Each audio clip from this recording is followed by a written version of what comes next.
We have really bad bodies. uh, can I reroll?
There we go.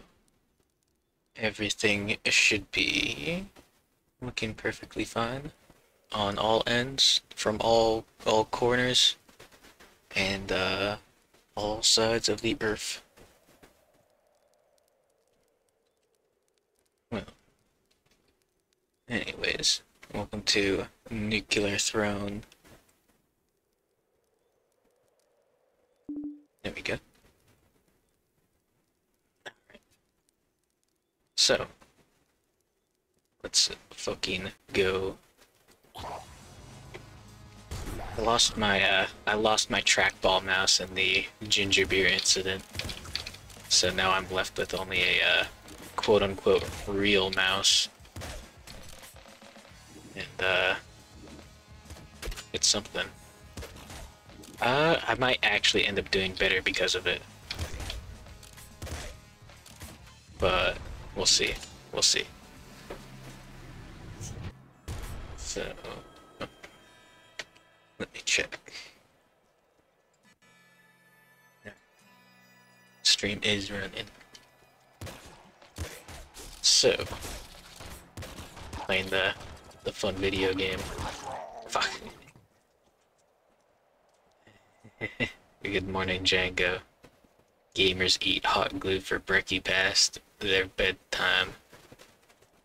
It is truly one of these sentences said in the history of mankind. There's nothing else I can say about that. but yeah, here's some Nuclear Throne. I wanna rant about Magic the Gathering, because of what else would I do?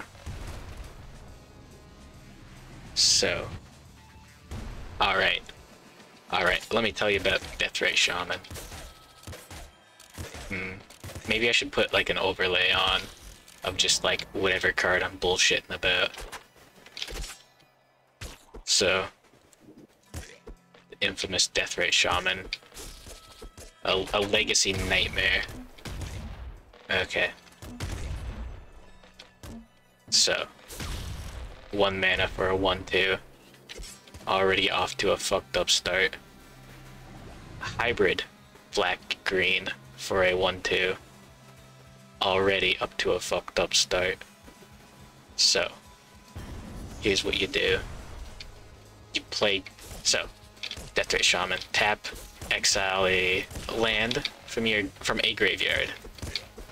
And, get 1 mana of any color. Which is normally pretty useless unless you can reliably get lands in your graveyard. And in a format like Legacy, you can reliably get lands in your graveyard because fetch lands are the best option. And then Deathray Shaman also has the ability to pay 1 black, exile an instant or sorcery from a graveyard, and an opponent loses 2 life. And also 1 green, exile a creature from a graveyard, and you gain 2 life, which isn't as exciting. But the main problem comes in with the fact that you can you have a 1 black for a 1/2 that adds mana of any color every turn. At least, that's how it usually works out. So your black, blue, red Delver deck can play 3 drops turn 2. And that's a little bit over the curve. And not only that, being able to deal 2 damage, or force an opponent to lose 2 life technically, without any way to stop the damage is very, very useful late game. Because if there's a gunked up board state, you've you can just go over it. Ah, damn it. I wanted to go to the pizza sewers. That was my dream, my ambition. But anyways, so yeah, the real like insane thing was that Deathrite Shaman was good enough at mana fixing, you know, letting you play your colors, that some Delver decks that played Deathrite Shaman, it would run Blood Moon, which makes all non-basics mountains. Basically, a card that punishes multicolored decks for being greedy, and then you could play a 4-color deck and play a card specifically designed for punishing multicolored decks, and it would work out pretty well. That's the true power of a card like Deathrite Shaman. But the real problem is, I love playing goblins. I love slamming goblins onto the table and winning the video game. And a 1-mana 1/2 is the worst thing for a goblin deck to experience. Oh, there's horror. Frick. I have to use a little bit of my brain. But anyways, the thing about goblin decks is that one of the very best cards for the little goblins is Goblin Lackey. So, Goblin Lackey, 1 mana, 1/1. So, Deathrite Shaman can block Goblin Lackey scot-free, you know? Absolutely no repercussions. That's already off to a bad start. So if they've got a Deathrite Shaman in hand, you'll never be able to get through without any assistance.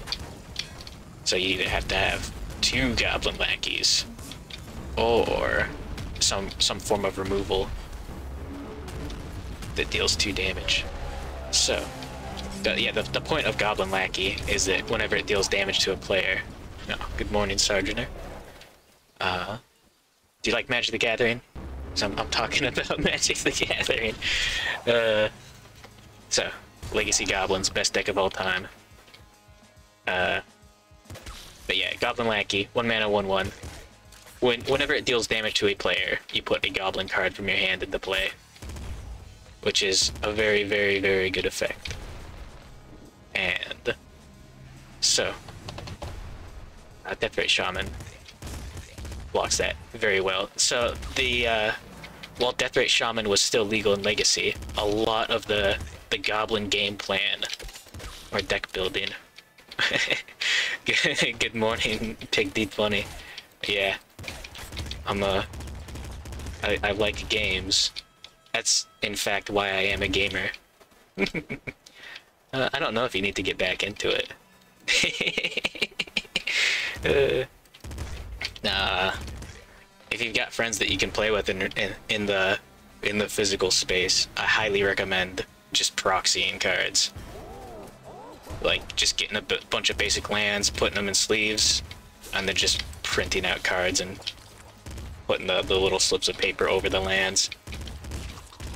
Because, that's a hell of a lot cheaper, and you can play a lot better formats than just, whatever you can afford. Because man, Legacy is so interesting, but it's so expensive because dual lands that have not gone down. I guess online is okay, but that's still like $500 for a Legacy deck. But yeah, no. Goblin deck tech back in the Deathrite days was all about how do you get past a Deathrite Shaman with your lackey. Well, it wasn't all about it, but that was a huge part. Burning cash is more fun. Fair enough. Just go play CEDH. The competitive EDH is a bit funky. Yeah, just trick out your EDH deck. Ooh. You got mogged. Listen. Net deck. Net deck like your life depends on it. I don't play Arena, but I should. Maybe I should. I could stream that pretty easily, I bet. And I don't wanna pay money for Magic cards. I'll just go through the painful free-to-play experience.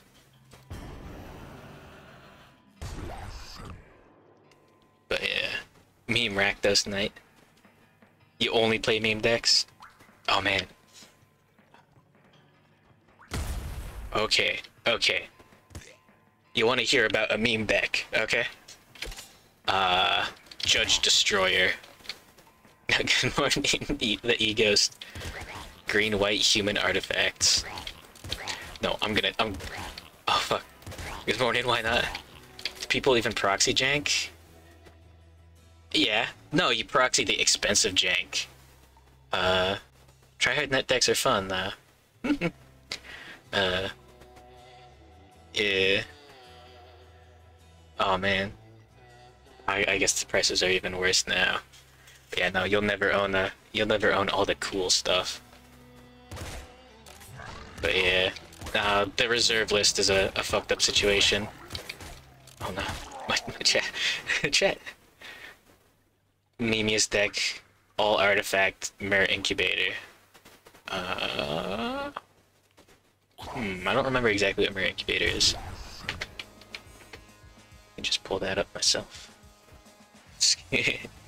Skip your entire library except for like 3 to 5 cards and turn them all into 1/1 tokens. Maybe I should just have the gatherer up this whole time.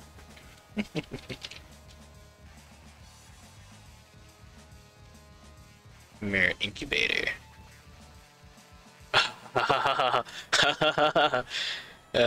Okay. Here we go. Death by Rat.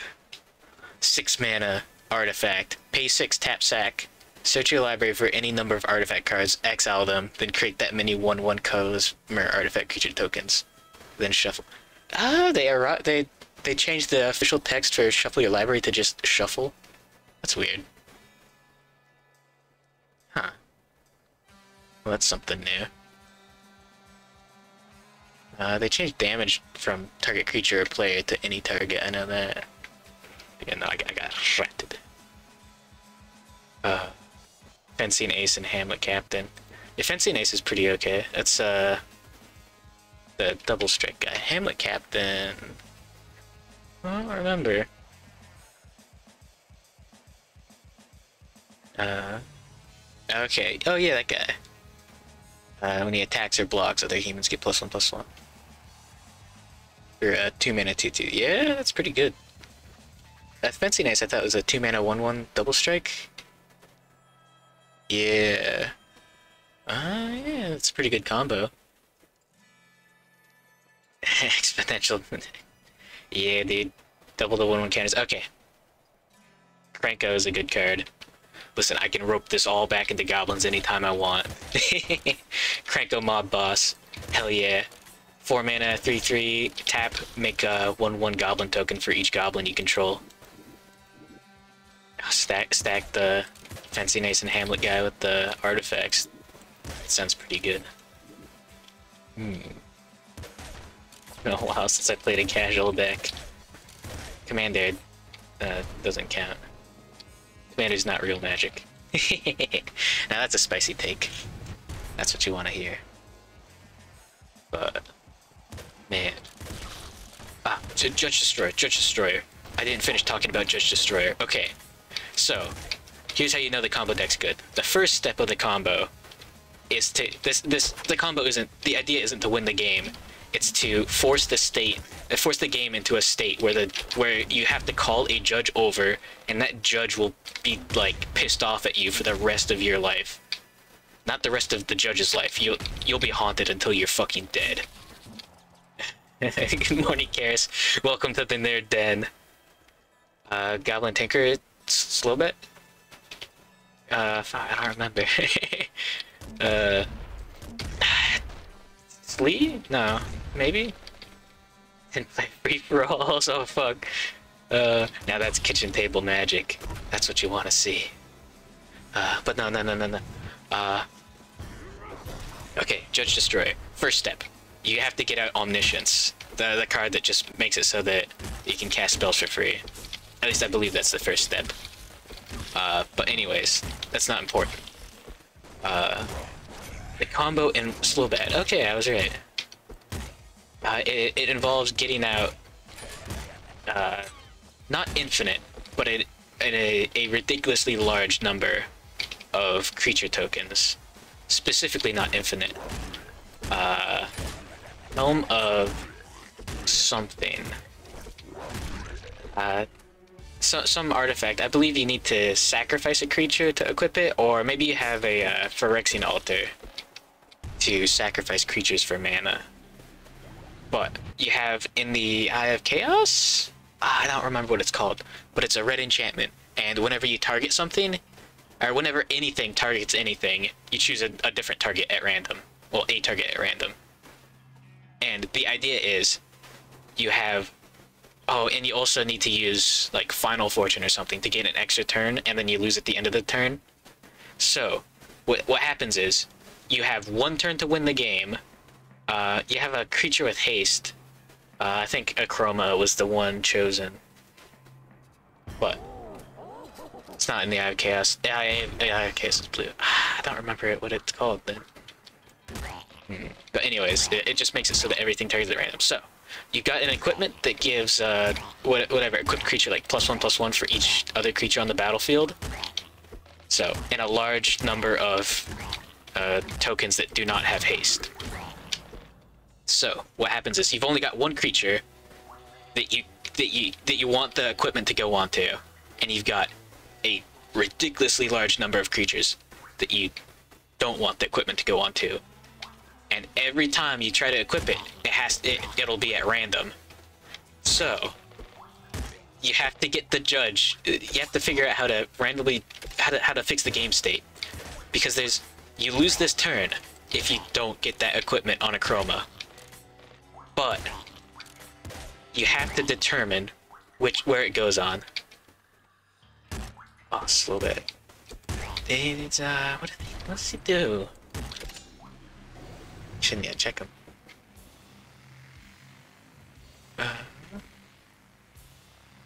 Yeah, he's like a really smart goblin. Yeah, the flavor text is something like, yeah, I used to joke that he had been exiled for being too smart, and now I know why he never laughed. Yeah, he gets done dirty in the lore, right? Like, extremely dirty. Like, he gets like killed by goblins because he was too smart. Like, right after the events of whatever goes on in Mirrodin. I don't know. But yeah, there we go. I want trigger fingers. But yeah, no. Is it? I don't know much about Magic the Gathering. Okay, wait. I don't know how true this is, but I heard that in the Weatherlight lore about there, Karn, the back when he was just the legacy weapon, there was some point in the lore where the Phyrexians, back before Mirrodin, they had captured him, and he was a pacifist or something. Because that's the character design, I guess, like pacifist killer robot. Shieldred is a cute petite girl. if you ignore her spider bottom. Okay, let me fix that for you. Shieldred is a cute petite girl. Okay. Contender for #1 waifu. Strong contender. Yeah, after the saving the day, he gets killed by the wild murder craze goblin on the artificial world surface. Yeah, he gets done dirty. But yeah, Karn. He I heard that he gets like the Phyrexians torture him by putting him in a box and putting goblins in the box and then just like turning the box around until so he like crushes the goblins with his giant robot body. And I don't know how true that is, but that's very goofy if true.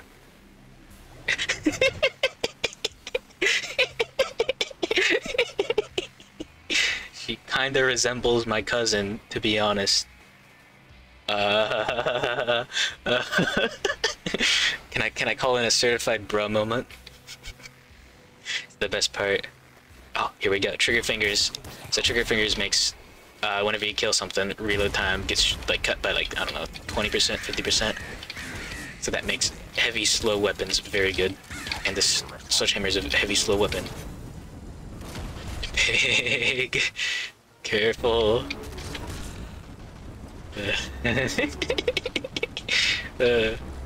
Yeah, the other main contender for Magic the Gathering waifu is definitely Elish Norn. The question is, which one's higher? Which one's higher on the list? Elish Norn will give you +2/+2. It's the mechanical way of saying that makes you big.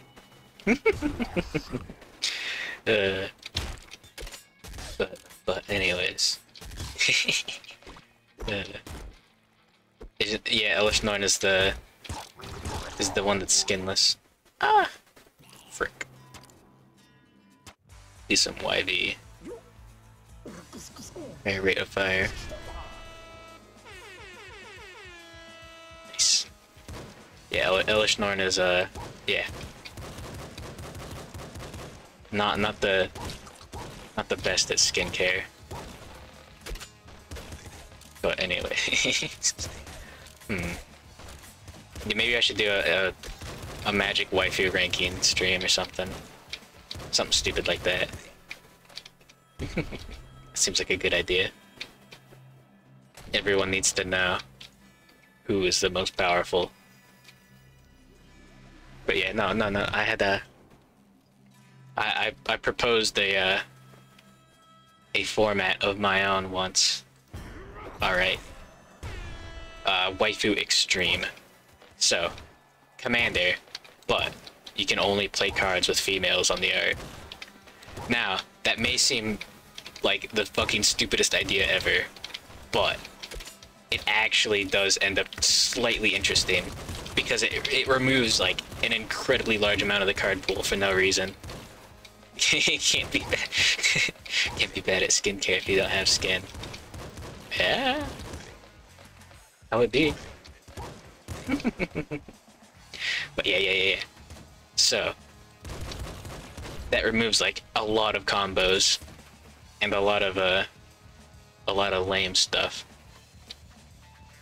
It at least makes deck building a lot more interesting, although it is very annoying to have to check the art. Does Emrakul count? That's the question. That's why it's not a real format. It's too much. And before you have players ordering official JP cards with official cute girl art. Yeah. Dude, those War of the Spark manga artist ones were pretty cool. Like they actually did it. They actually put anime waifus on there. the only Planeswalkers, Mary Stu, Jace, and Garruk. Yeah, Garruk's pretty cool. I like the Ready because he's a goblin. Although I don't know why they made him like into like a weird sleazy guy. I thought it was cool that he was like a goblin with the oh shit. Good morning, RAP. Welcome to the Magic the Gathering discussion stream. Oh. Good morning, give me space. I'm getting hit with the smugs. Oh, frick. They're just as smart as a goblin. Or just a smart. I thought you were saying that I was as smart as a goblin. I was gonna be flattered. But yeah. Paper pug. Good morning, Spacer. That's a good idea. Spacer, stop making me write stuff on note cards. But, anyways. I don't have a pencil ready. You get off this time. Yeah. Yeah, Emrakul. 9 out of 10 waifu. Not 10 out of 10. Not yet.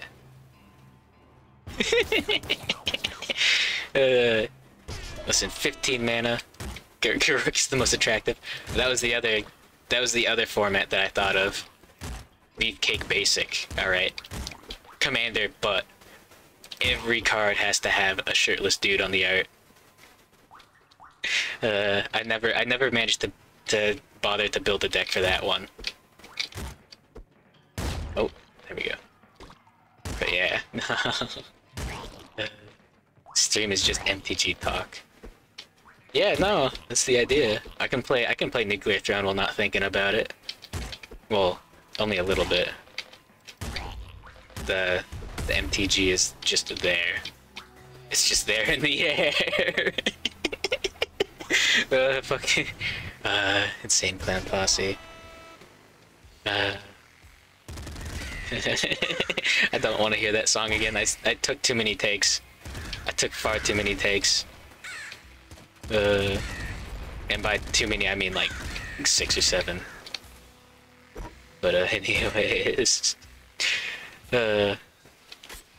Insane Clown Posse. It's a good question. Probably be like techno. Oh, nice. Oh, yep, I got long arms, trigger fingers, so that means shovel is very good. You can get 9 people around the table, do free for alls. Yeah, I need to figure it. That would be fun, dude.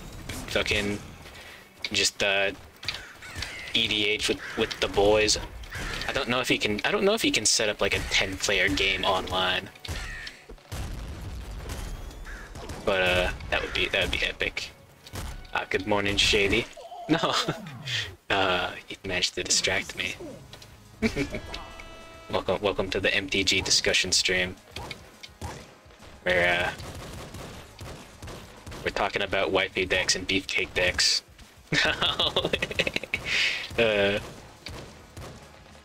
Oh no. But anyways, yeah. Man, oh man, dude, if I could get legacy tournaments set up, like just for fun, dude, if I could do that shit weekly, that would be great. I don't know if there's enough people to do a real tournament, but man, just fucking any excuse to crush nerds with goblins it's worth it. It's worth. I didn't think I'd have to reveal it this soon, but it's the whole reason I started streaming. This is all a trap to get more people to play Legacy.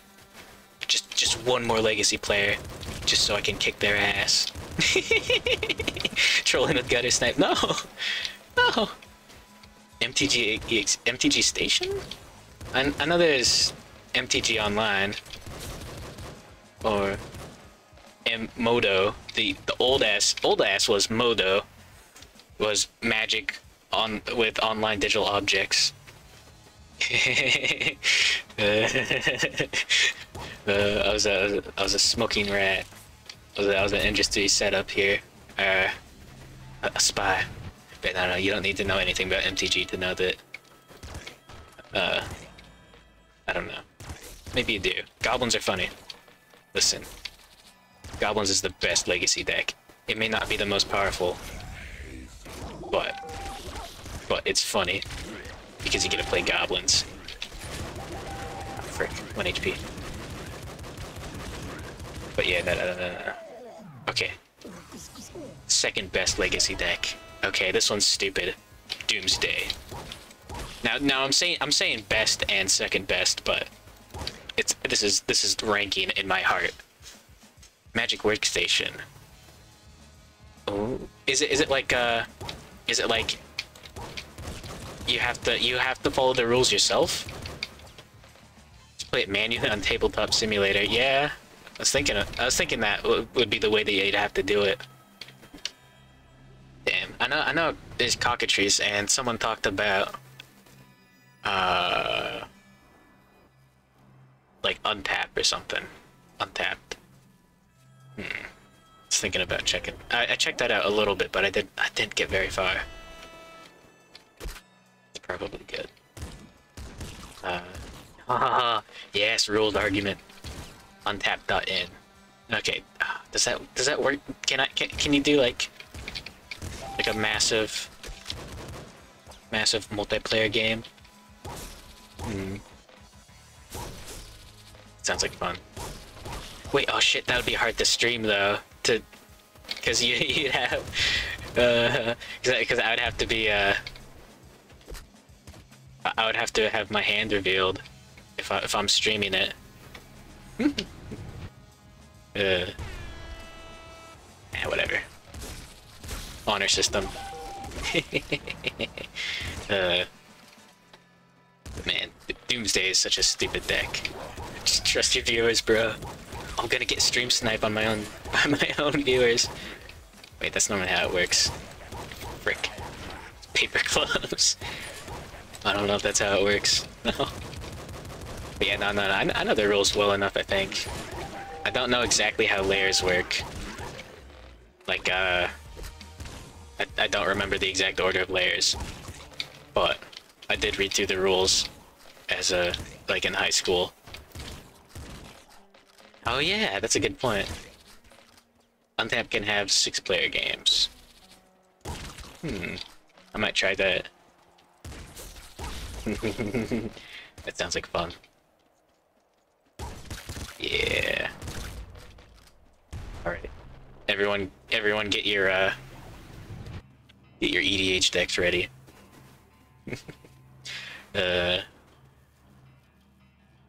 Sounds like a great fucking time. Good morning, Alaric. I don't know how cockatrice works. That might... I've always heard about that one as well. There's X-Mage as well. I don't know about that one either. I've never really done any relentless threats. As many as you normally can. So, as many as you can.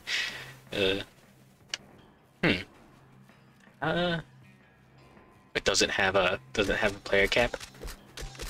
Oh yeah, great, you can do this.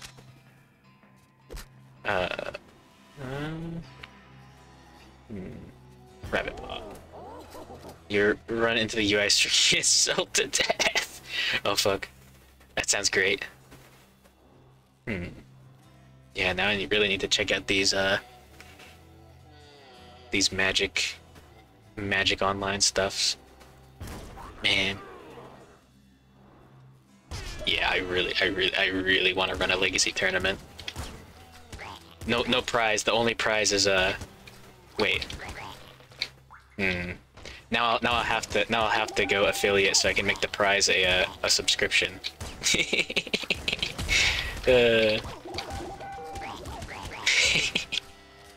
That's a good idea.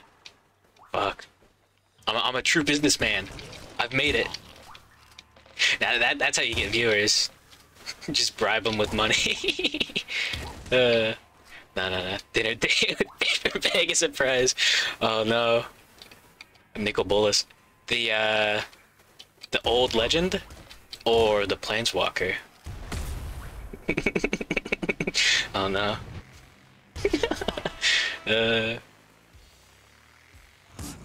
I may or may not be working on the cooking video.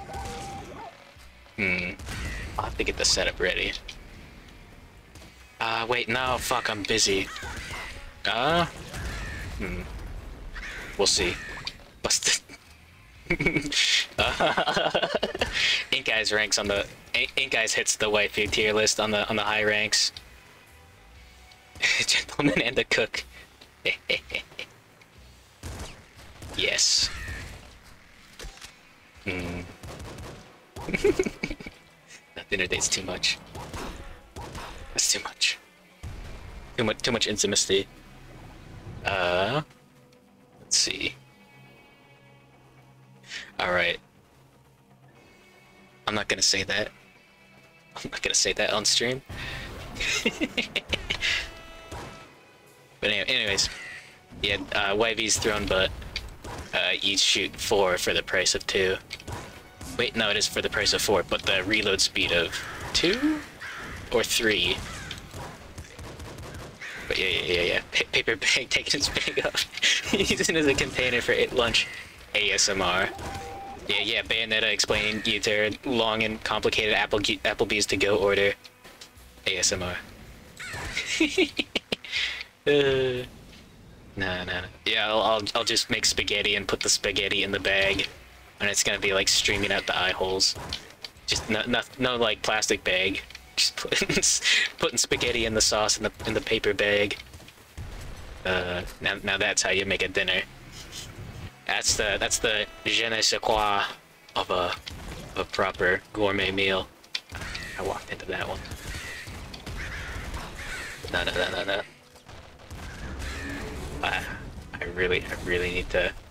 I really need my legacy fix. I need it. Ooh, eraser. Better eat that food afterwards.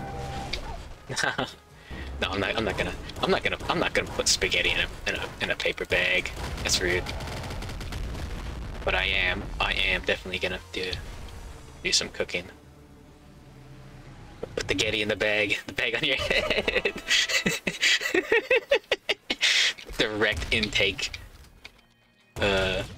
No middleman. Just spaghetti and mouth. Bold of you to assume that my mouth is at the top of my shoulders. That sounds creepy. That sounds even worse than anything that could be implied. But anyways, man, I just want to crush nerds with goblins. Yeah, it's because it normally does a straight line of shotgun shells, but with the right click, it does a massive line. So it does like 4 times that. Or wait, no, maybe is it 3 times? No, it is 4 times. Yeah. There we go. The eraser is like underrated. Yeah, I think this is pre-Enter the Gungeon, so that makes you a fake fan. That makes you a fake gamer. Oh, here we go. I don't have trigger fingers to back this up, but flat cannon's fun. Yeah. Yeah, dude. Nuclear Throne's so good. I didn't want to say it with certainty in case I got called out. Shame has been revealed. Fake gamer ghost. Get dunked on. IDPD chests give you a lot of ammo. But they spawn the cops. So, yeah. But yeah, oh, Doomsday. Doomsday is the stupidest legacy deck. Because, yeah, it's something. So, there's a card. 3 black mana. Just like, ooh, hyper rifle. Just play stasis. Ah, man, turbo stasis is the... I really need to check what jank decks are slightly competitively viable. I know Painter's Servant and I think Strawberry is the white-red Painter Servant. Strawberry Shortcake. Like that's a goofy deck that's actually pretty okay. Like not tier 1, but you can still crush nerds with it, especially because people don't know what they're playing against. So, okay, wait, I need to explain Painter Servant. So Painter Servant is a creature, colorless. I don't remember mana cost, but when it enters, you choose a color, and all cards are the chosen color. So you can play. The main gimmick is there's a card that you tap it, and the opponent like mills cards, and like 2 cards, 3 cards, and if like 2 cards, and if the cards share a color, they mill again. So you make it so that every card in the opponent's deck is the same color, and you activate that, and then they just put their whole library into the graveyard, and then you win. I believe both the cards are fairly cheap mana wise. Stasis plus Smokestack. Yeah, Smokestack plus what is it? Sundial of the Infinite. So you use Sundial of the Infinite to end your turn in response. So you put the counter on Smokestack, and then you put the yes. No! Fuck. I one-shot Little Hunter, but he almost one-shot me. I would have died if I didn't have Strong Spirit. Shit. Now I'm at 1 HP.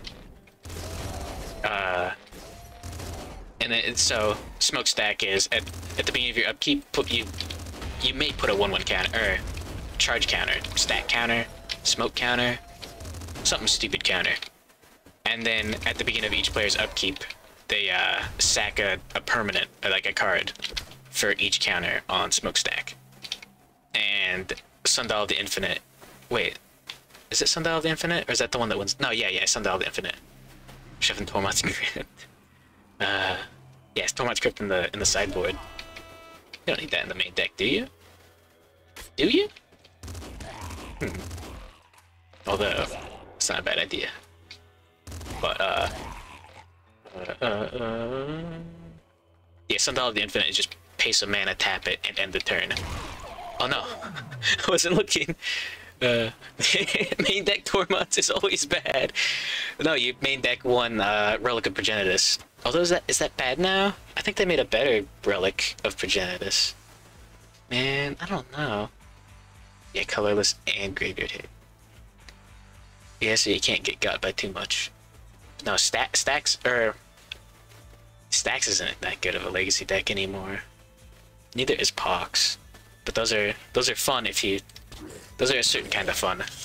Like the quotation marks fun. The very, very special kind. Relic targets your own and actually cost 1. Yeah. But you can draw a card off of it. Okay. Wait. Here's the best modern deck, okay? Barbershop, aka Lantern Control. So, here's the stupidest combo. So there's a card called Lantern of Insight. And what it does is, it's like 1 mana, you can like tap sack it to shuffle each player's library. Or target player shuffles their library, but the main thing is, while it's in play, each player... Oh. Yeah, Progenitus looks cool. What's the new artwork? Oh, you usually play graveyard decks? Sorry, that makes you a nerd. Nah. I'm not gonna go for the B skin. I wanna win this run. I love melting. But yeah, so each player plays with the top card of their library revealed. So you also play cards like let's see, Ghoulcaller's Bell and Codex Shredder, which are both 1 mana artifacts that tap for, like, Ghoulcaller's Bell is each player mills the top card, and Codex Shredder is target player mills the top card. So, Nuclear the Gathering Throne, hell yeah. Not graveyard focus, but white-black. Yeah. Fair enough. New art has him coming out of the map. Let me check. What? Yeah, no, you had the original Progenitus art. I thought he was just like way in the distance. It's like the like Hydra heads are in the clouds, and there's like birds flying around them. Progenitus. What the fuck? Yeah, he's like, okay, yeah, the original art. He's like, you can see like the silhouette. He's fucking massive like miles away. New art. That's stupid. That sucks. Fuck you, Wizards of the Coast. Well, me and my homies hate Wizards of the Coast. But yeah, okay, Lantern Control. So the main gimmick is you get to see the top card of your opponent's library, and you can use your artifacts to like just mill the top cards. So if they've got something that you don't want them to draw, you just mill all the stuff. Amonkhet was pretty okay, yeah. I don't... Probably. Was Shadows of Innistrad after Amonkhet? I don't remember.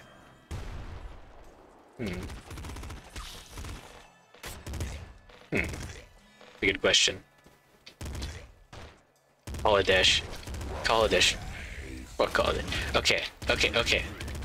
You wanna know what the history of Magic the Gathering going to trash, going in the garbage, in the dump. Okay. Energy counters. Vehicles are okay. They're okay. But energy counters are stupid. There were some broken cards with those, I guess. And also the mechanic is kind of lame because it isn't in any other set. I guess they could just drop it in like some new supplemental set, like a new Modern Masters or something, and have that for draft. But okay. Let you loop into weird wind conditions. Huh. Weird. Okay, all I know about Kaladesh, other than some other cards getting banned, is the infinite combo with Saheeli and the cat. They're trying to compete with Yu-Gi-Oh now? Yeah. No. They're trying to sell Commander cards now. Everything is based around trying to sell Commander cards. Like, I don't like to think about it. They reprinted the life game, the Felidar Sovereign? Yeah. Or was it something else? But no. Okay, you wanna know when Magic gets bad? You look at the standard ban list. Yeah, life game winning from alternate win cons are always a little bit funky. But yeah, no. You get to the point where there was a set with the... Oh no, that wasn't a reprint, I don't think. That was... Yeah, pay 50 life. Or I think it's like pay 20 life, deal 20... No. I think it's 50 life. And yeah, whenever you cast a spell, you gain 1 life for each spell cast this turn or something. Aetherflux Reservoir. Yeah. Yeah.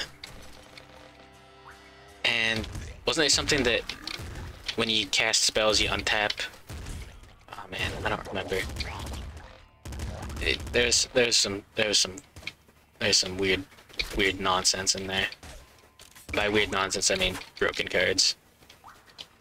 But yeah, cards should not have to be banned in standard. Yeah.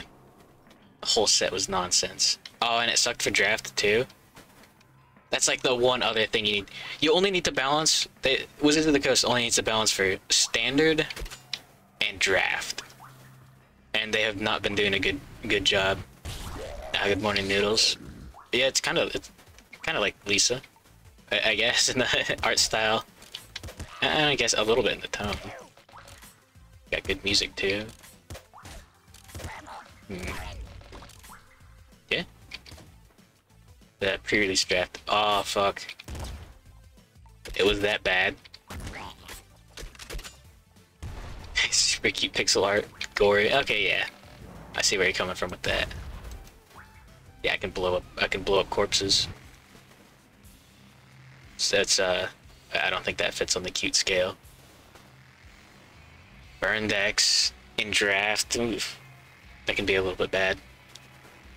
A little bit too spicy, I guess. Hmm. Yeah, no, there. As long as you get draft working, you sell packs. I didn't they start doing like crazy amounts of sets per set, like a bunch of draft ones and like commander versions, or some nonsense. Hmm. No mid range. Oh yeah, I guess you could do a pretty good for control with vehicles, or maybe I don't know. I haven't played with vehicles. There's only that one that was really good, that was okay. I think that might have been played in one legacy deck. Never. But yeah, nah. Man, good drafts are good. Dude, cubes are great. Aw, oh, dude, MTG client for a cube. Dude, a cube would be great for like a stream. Like get some nerds and do a cube. Dude, cubes are great.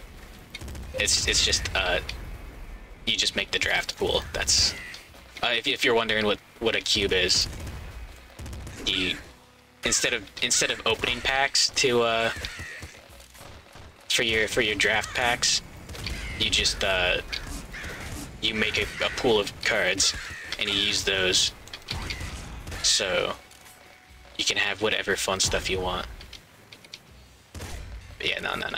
Drafting a cube with a bunch of friends is like a great experience, especially if it's a good cube, because you can make it as whatever you want. Woman boats. Throne boat's good. Throne boat's good.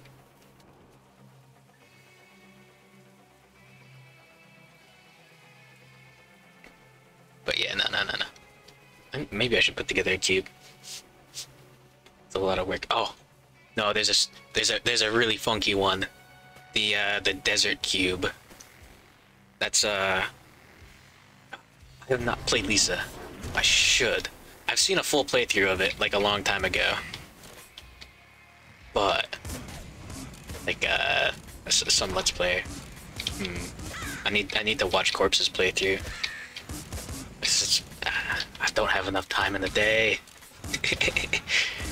But whatever. Yeah, Lisa's very cool. I've got the fucking soundtrack on my phone and I listen to it every once in a while and it's great.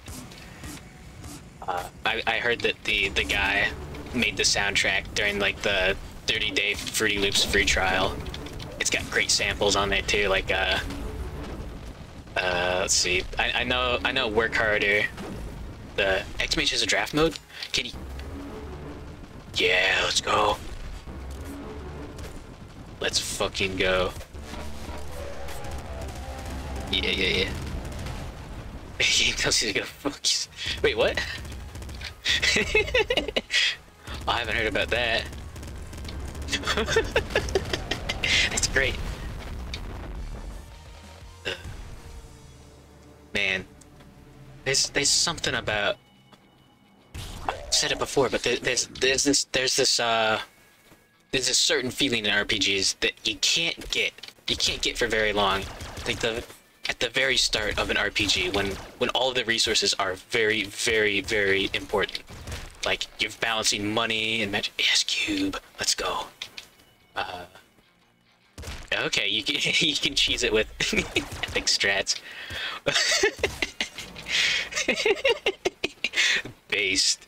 Okay, I didn't know that. That's great. I know the guy's working on something like Ninja Scrolls or something like that. I only saw a little teaser of it on the Twitter like years ago. I wonder what it's gonna be like. Oh. Man, Lisa's so cool.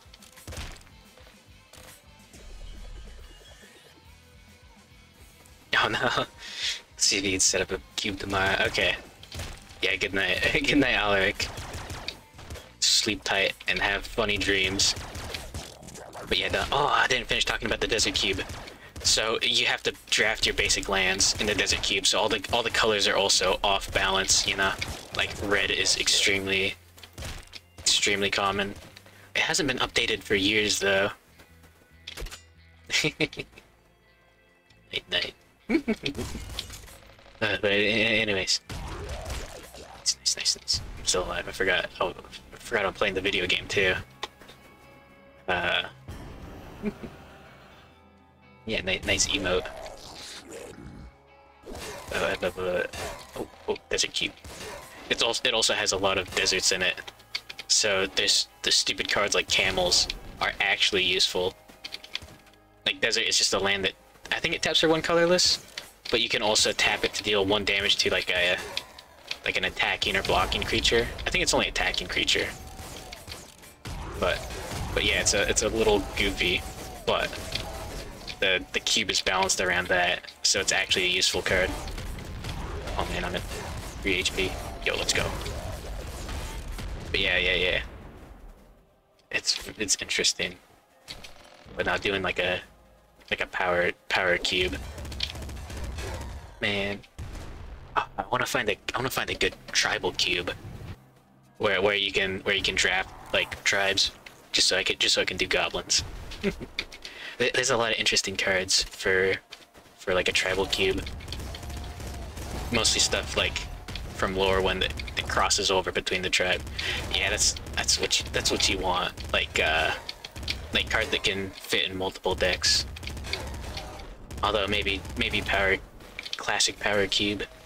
You know, I get like the power 9, all the crazy cards, the Moxen, Time Walk, all that fun stuff. If you really want to push the goblin deck. I really want to play the goblin deck. Goblin only cube. Let's go. No. Man.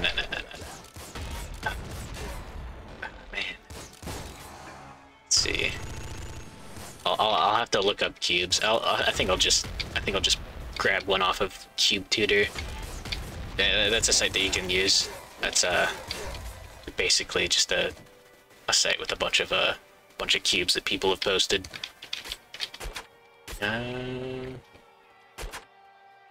I'll take a taste of the grenade shotgun. But yeah. Oh man. Getting the magic fix in. The as the kids say, cardboard crack. No. As long as you don't have to pay for it, magic is great. If you have to pay for it, magic is okay. There we go, I survived. Yeah, Little Hunter is one of the most important fights in this game. Just because you either win or you lose. Just because he does damage very fast, so you want to have enough damage to just knock him out instantly. Or be good enough to clear him with poor weapons. But yeah. Okay. Legacy Goblins. Wait, no. Legacy Doomsday. Man, Storm Deck. Okay. I don't. Oh no. I want to talk about Miracles and Sensei's Divining Top. If we're gonna talk about banned cards. Okay. So, Miracles is, I guess it's still a deck. It's still actually good enough. Maybe it isn't anymore. It might have fallen down to the wayside a little bit. Oh, man, I wish I could keep up with the Legacy meta as much as I want to. But, so, there's a 2-mana card called Counterbalance. 2 blue to be exact. And what it does is an enchantment, so it stays on the field. Well, whenever an opponent casts a spell, you may reveal the top card of your library, and if it costs the same amount of mana, then you get to counter the opponent's spell.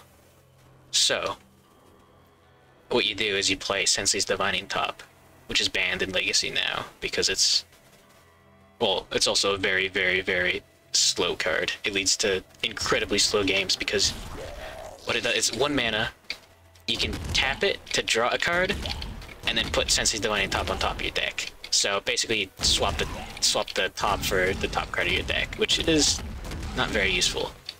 But with Counterbalance, that lets you counter 1-mana spells consistently. Oh no! I could have accidentally become Skeleton there. That would have been cool. But whatever. I'll switch characters. But the main part of Sensei's Divining Top, you can pay 1 mana to look at the top 3 cards of your library and put them back in any order. So, what you do is you can always you pretty much always can counter spells for free. Well, 1 mana at the minimum. And you also have cards like Brainstorm that let you draw 3 cards and put 2 cards from your hand on top of your library, so you have more ways than you should to manipulate the top of your deck. So you'll almost always have exactly what you need to counter whatever spell the opponent casts. Oh, and the main part of Miracles is Terminus. So there's a mechanic called Miracle in the Innistrad block. I think it's just Avacyn restored. What it does is if you draw the card and it's the first, oh, why not? Heart of the cards. Yeah, no, what? Yeah, you don't need it if you just always have the right card on top. It's theoretically possible. The liver of the dice. Hell yeah. But, oh no. I got by my own explosive damage. I should have stayed a little bit further away. So, let's see, Terminus. So, Miracle is a card, like an alternate cost. So when you draw that card, if it's the first card that you drew this turn, you can cast it for the Miracle cost. And Terminus is like 6 mana. Put all creatures on the bottom of their owner's library. Japanese version didn't have Heart of the Cards. I don't know. I don't think they changed the plot around that much, other than Shadow Realm being just death. Like, yeah, in the Japanese version, people didn't go to the Shadow Realm; they just fucking died. But yeah. So for your Heart of the Cards experience, so yeah, Terminus. So put all creatures on the bottom of their owner's libraries. So that's like a mega board wipe. You can't get around that with like anything. But so 6 mana is a lot for that, but the Miracle cost is just 1 mana. So being able to manipulate the top of your deck with Brainstorms and Sensei's Divining Top means that you can just consistently cast that for 1 mana. Just having a 1 mana board wipe in your deck is really, really good.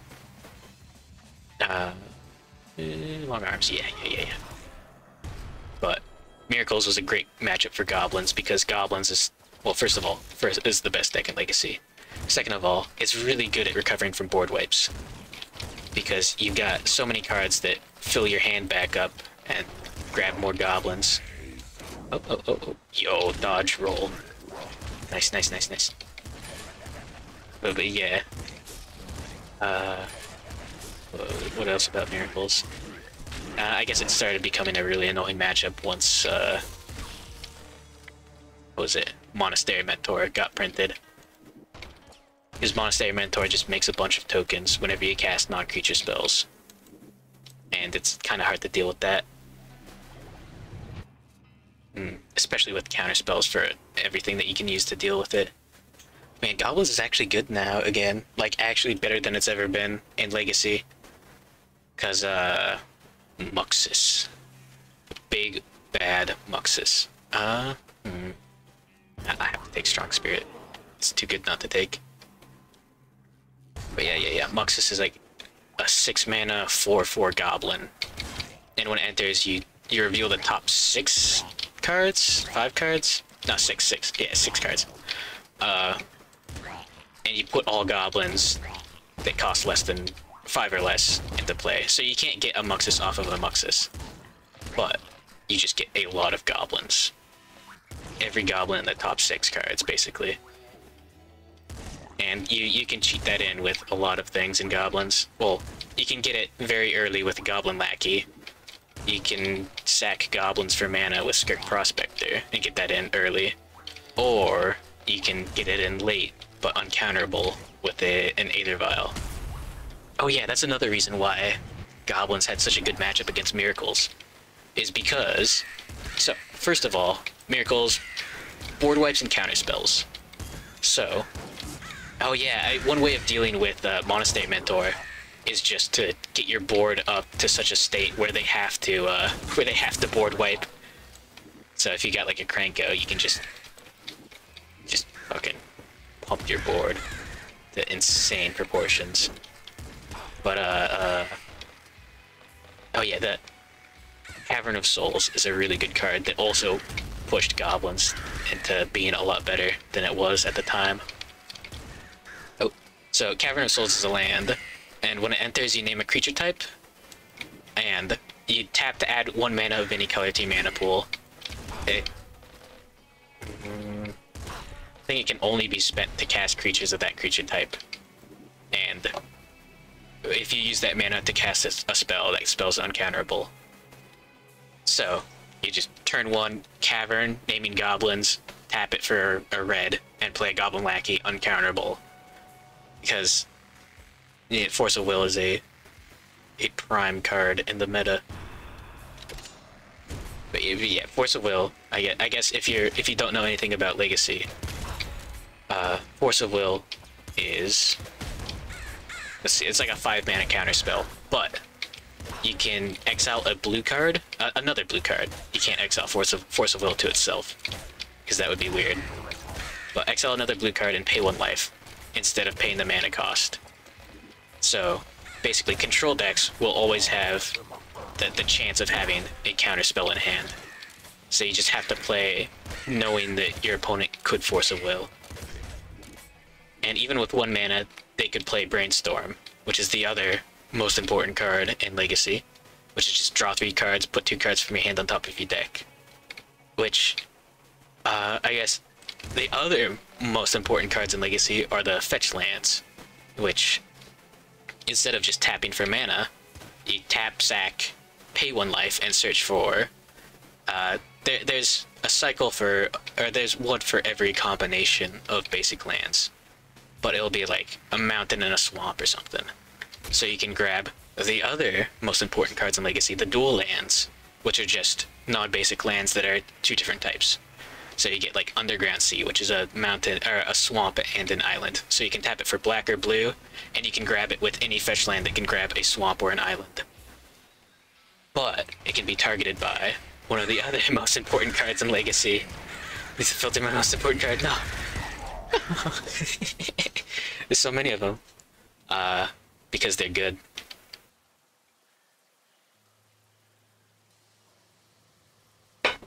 Alright. So the dual lands. One of the other main cards in Legacy is Wasteland, which taps for a colorless, or you can tap it and sacrifice it to destroy target non-basic land. So if a deck is being very greedy and running a lot of colors and therefore a lot of dual lands, you can get them. You can disrupt their mana base by wastelanding an important land. So if they've only got 1 black source, sorry, I had to mute for a burp. You don't want to hear that, do you? But if you, so say your opponent only has like 1 green source out, or you know that they've only got like 2 or 3 lands that can even tap for green in their deck, you can wasteland their green sources, and then eventually they'll just not be able to cast any green spells. That's the price you pay for playing a stupid deck, nerd. But anyways, fetch lands. So you search your library, and you have to shuffle afterwards. So the real tech is you brainstorm, draw 3 cards, put 2 cards you don't want back on top of your library, and then you crack your fetch land. So you get you shuffle your library, and all the cards that you put back on top get shuffled in, so you probably won't see them, but you might. So it just turns into basically draw 3, discard 2, instead of having to draw those cards for the next 2 turns. So it gets you very good card advantage.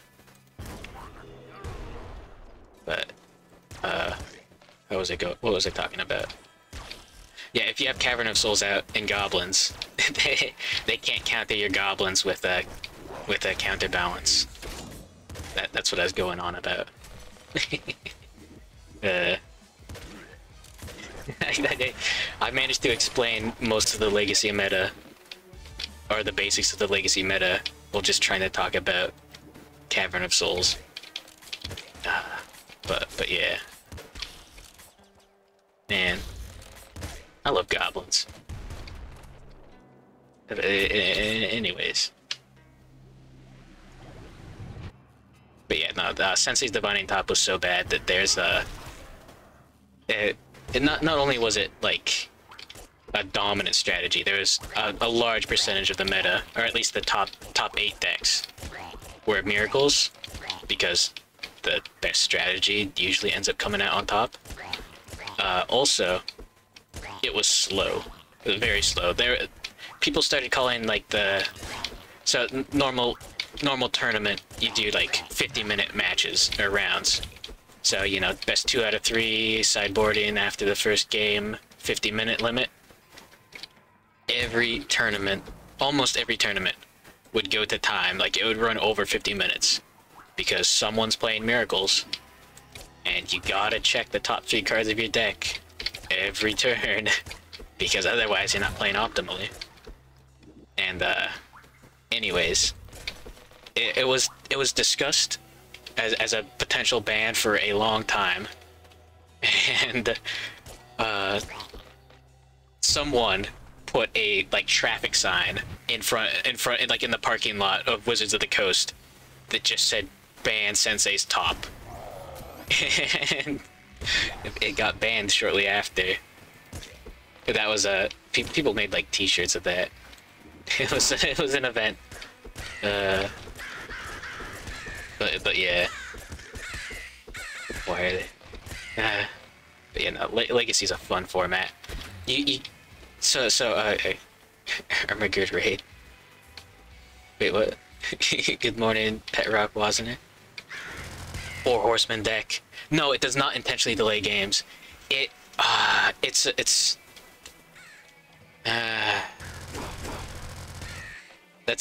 a very, very, very complicated subject, I guess. Oh, there we go. Now it's showing up. Good morning, Pet Rock Wasner. Welcome to Nuclear Throne and Magic the Gathering.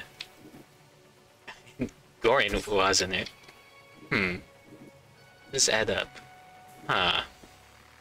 What does this mean? Oh, dude, that's the guy from Venture Bros. I was like a couple days ago that was playing, and I love that guy's voice. Silly Billy. I didn't watch that much. Oh no. Your brother. That's a oh shit. Now we're getting family showing up. All right. I don't remember what card I was talking about. The Miracles bracket. But yeah. I love goblins. We're talking about Magic the Gathering. We're talking a lot about Magic the Gathering. But yeah, Legacy, the best format, is all sets but there is a ban list. So anything that's like too spicy, like dexterity cards, like cards that you have to flip on the table, like from older sets, and cards that reference playing for ante, and some other things that just do nonsense like sub-games. Yes. Oh shit, that's what I was talking about. I didn't get to explain it. Okay, 4 Horsemen. So you play, I believe Emrakul is the win con. So there's a card. Oh wait, no, the combo is there's a card that's whenever someone untaps or taps. I don't know. Either way, whenever they tap or untap, doesn't matter. Whenever you do something with a card, that player mills 1. You put the top card of your library into the graveyard. And then, oh, I want to die. Okay. There's a card called Narcomoeba. So Narcomoeba is like a 1/1 or whatever for 2 that with flying. It's whatever. But whenever it goes into your graveyard from the library, you can put it into play. So, oh yeah, with the card that untaps when you mill, or mills when you tap or untap, there's a card. Grim Monolith. That's what it was. That's what it was. You tap it for 3 mana, and you pay 3 mana to untap it. So the idea is, and it doesn't untap during your untap step. So the idea is you tap it for 3 mana, and then later on you have to pay to recharge it, basically. But you can just tap it for 3 and untap it. You can just infinitely tap and untap it to no effect. But with the thing that makes you mill, when you tap and untap, you can mill your whole deck for free. So, you've got Narcomoebas in your deck, but you've also got Emrakul, or any of the other big Eldrazi Titans from the first Zendikar. So what that does is, it's a very big creature, but whenever it goes into your graveyard, you shuffle your library. So, you can mill your deck infinitely, and you get Narcomoebas out whenever you hit those. But whenever you hit the Emrakul, you shuffle your library into your graveyard. You put it back together. So that ends up in a weird position. I don't remember the whole combo, but yeah, the idea is there's also a card called Dread Return, which has flashback for... The flashback cost is just sacrifice 3 creatures. Oh no. I unpaused and it just came back to that. So you have to get 3 Narcomoebas out and sacrifice them to Dread Return to return whatever your win con is. I don't remember what it is for 4 Horsemen. But anyways, the idea is you can technically keep on shuffling without reaching your... Or you can keep going without reaching the without getting the Narcomoebas, because you can just keep on hitting Emrakul before you get the last Narcomoebas. And it's technically it's not changing the board state at all, the game state, if you keep on milling and reshuffling. I think maybe the combo involves you having to get all of them out at once. It's something very, very weird. I don't remember exactly how it works. I should look this up, but yeah, I will. But basically, it's technically not... You're technically not doing anything. You're technically stalling for time. Most judges, if you go and play 4 Horsemen in a tournament, most judges will I think they'll let you do it a couple times. Like, so mill through your deck, but like if you just keep doing it, then you'll get a warning or whatever. Let's see, MTG Force. Let's see. Yeah, deck that is pseudo banned. Let's see. Here's the. You have to pilot it very... This is the first article that popped up on Google. Okay. So, 3 Narcomoebas in play. Flashback Dread Return. Sharum the Hegemon. Return an artifact from your graveyard to play. Blasting Station, which is tap sack a creature. Blasting Station deals 1 damage to target creature or player. And whenever a creature enters the battlefield, untap Blasting Station. Okay. Good morning, Aaron. You're in the right place. It's mutants, and there's MTG. Oh, man. So, okay, yeah, what you do is you get Blasting Station out, basically. And then you can sack your Narcomoebas to deal damage, and then they go back into the graveyard. And then you mill again, and then after shuffling the library, or your graveyard into the library, you mill again, you get them back out, because they come from your graveyard into your library, and then sack them. But yeah. In a okay, I'll quote the article. No, this is 4 Horsemen. In a finite time frame, there is no guarantee that you'll get Dread Return, Sharum, and Blasting Station in the graveyard before finding Emrakul and having to shuffle. So yeah, you've got to get 3 cards into your graveyard before. Yeah, Dredge is cool. I don't know how it's doing in the current Legacy meta. But yeah. Okay. Let's see. Where's the rules?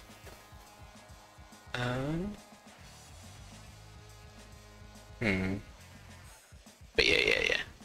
You just have to talk to the head judge of every tournament that you go to. Yeah, Dredge is cool. It's not double strike. You don't want anything to do with it. Fair enough. I don't know. I don't know how Dredge currently wins, but Dredge is a cool deck. It's been a while. I haven't had to play against it in forever. But okay. Here's a cool interaction. So the main part of Dredge is Bridge from Below, or it used to be. So Bridge from Below is an enchantment that does nothing when it's in play, but while it's in your graveyard, whenever a creature you control dies, a non-token creature, you get a 2/2 zombie. So what you do, you use Narcomoebas in that. And so Dredge is a mechanic where whenever you draw a card, you have a confession.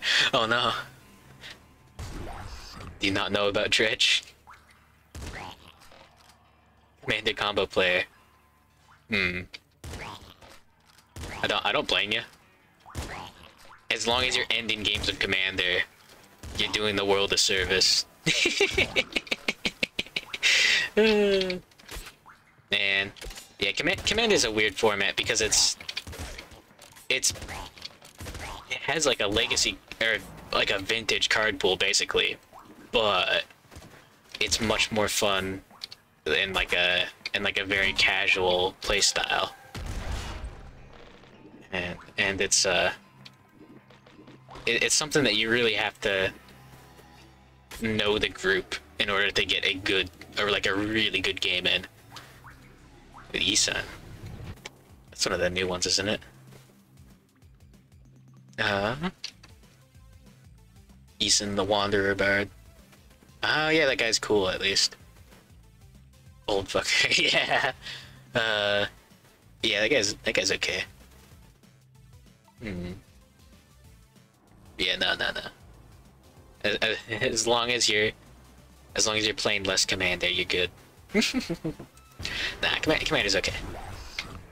But yeah, no, man, maybe I should do like a group hug deck. Man. Yeah, Commander's at its best when you're playing like crazy decks. Like Sensei top of Commanders. Okay. I haven't played enough competitive EDH to know what is nasty. All I know is that Atraxa is very, very, very annoying. I've seen more Atraxa than I want to. Oh. No, here's what I know about. Okay, Get Rog is the least fun deck. I net decked the Get Rog deck, and I did not have fun. it was something. But yeah, so the Get Rog monster is like 5 mana or whatever. You can play an additional land every turn, so instead of playing 1 land per turn, you can play like 2. And at your upkeep, you sacrifice a land, or sacrifice the Get Rug monster. Maybe it's just sack a land. But whenever a land goes to your graveyard from anywhere, you draw a card. So there's a funny combo with it, and Get Rug is your boy. Dude, Big Frog. The only thing second to goblins is Big Frog. Do I want? I'll go with Plutonium Hunger actually. Yeah, no, Get Rog Get Rog can be fun, but yeah, there's the Dackmore Salvage, which is a land that enters tapped, adds black, whatever, but it's got Dredge too. So I should explain Dredge, the main mechanic of the Dredge deck. So whenever you would draw a card, instead you can return a Dredge card from your graveyard to your hand. So instead of drawing the top card of your deck, you get the Dredge card from your graveyard back, and you mill however many cards the Dredge says. So like, if I've got like, what is it? Golgariad Grave Troll is like Dredge 6 or something stupid, Dredge 5. But with that, so I could return that to my hand and put the top 5 cards in my library into my graveyard instead of drawing the card for whatever. So what you do with a dredge deck is you play like Faithless Looting, which is like draw 2, discard 2, stuff like that. So you can like dredge something back from your graveyard, maybe get something else with dredge into your graveyard from milling cards from your library, and then discard those cards with dredge so that you'd have them for next time you draw cards off of something. It's a very combo. But yeah, the Dockmore Salvage. So what you do, okay, it's also a very stupid combo because it involves the cleanup step. It's just, I don't want to get into that. But, so, at the end of the turn, you've got a maximum hand size of 7 cards. So, you discard Dockmore Salvage, it goes into your graveyard, and then, because of the Gitrog monster triggering, whenever a card goes to your graveyard, or a land card goes to your graveyard, you draw a card. So you can use that draw to dredge back Dockmore Salvage to your hand. So you go back above 7 cards. And then and then you get more, and then you mill 2 cards from your library into your graveyard. And then you now you've got more than 7 cards in your hand. And maybe you milled a land as well. So then you would draw even more. So then you it's all very stupid. But then now you've got to discard back down to 7. So you can discard that Dockmore Salvage. And then mill cards again. It's something. Although you can end it at any time. With anything. You can just choose not to dredge it back. But why would you? I guess you can also run out of cards in your library. If you're running an Emrakul, then you can make that your own like little 4 horseman combo, and get your friends to hate you. But yeah, let's see.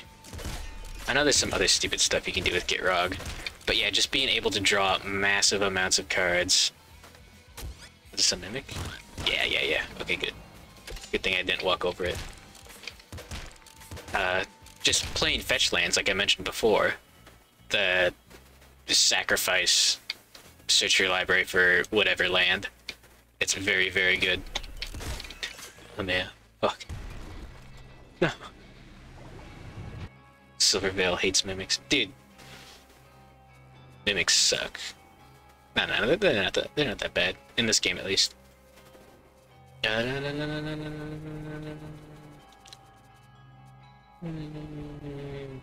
Let's see. I'll go second stomach. I don't want to get destroyed. Yeah, so just playing a fetch land, you draw a card because you sacrifice it. It goes to the graveyard, and you just draw a card off of that from Gitrog. No.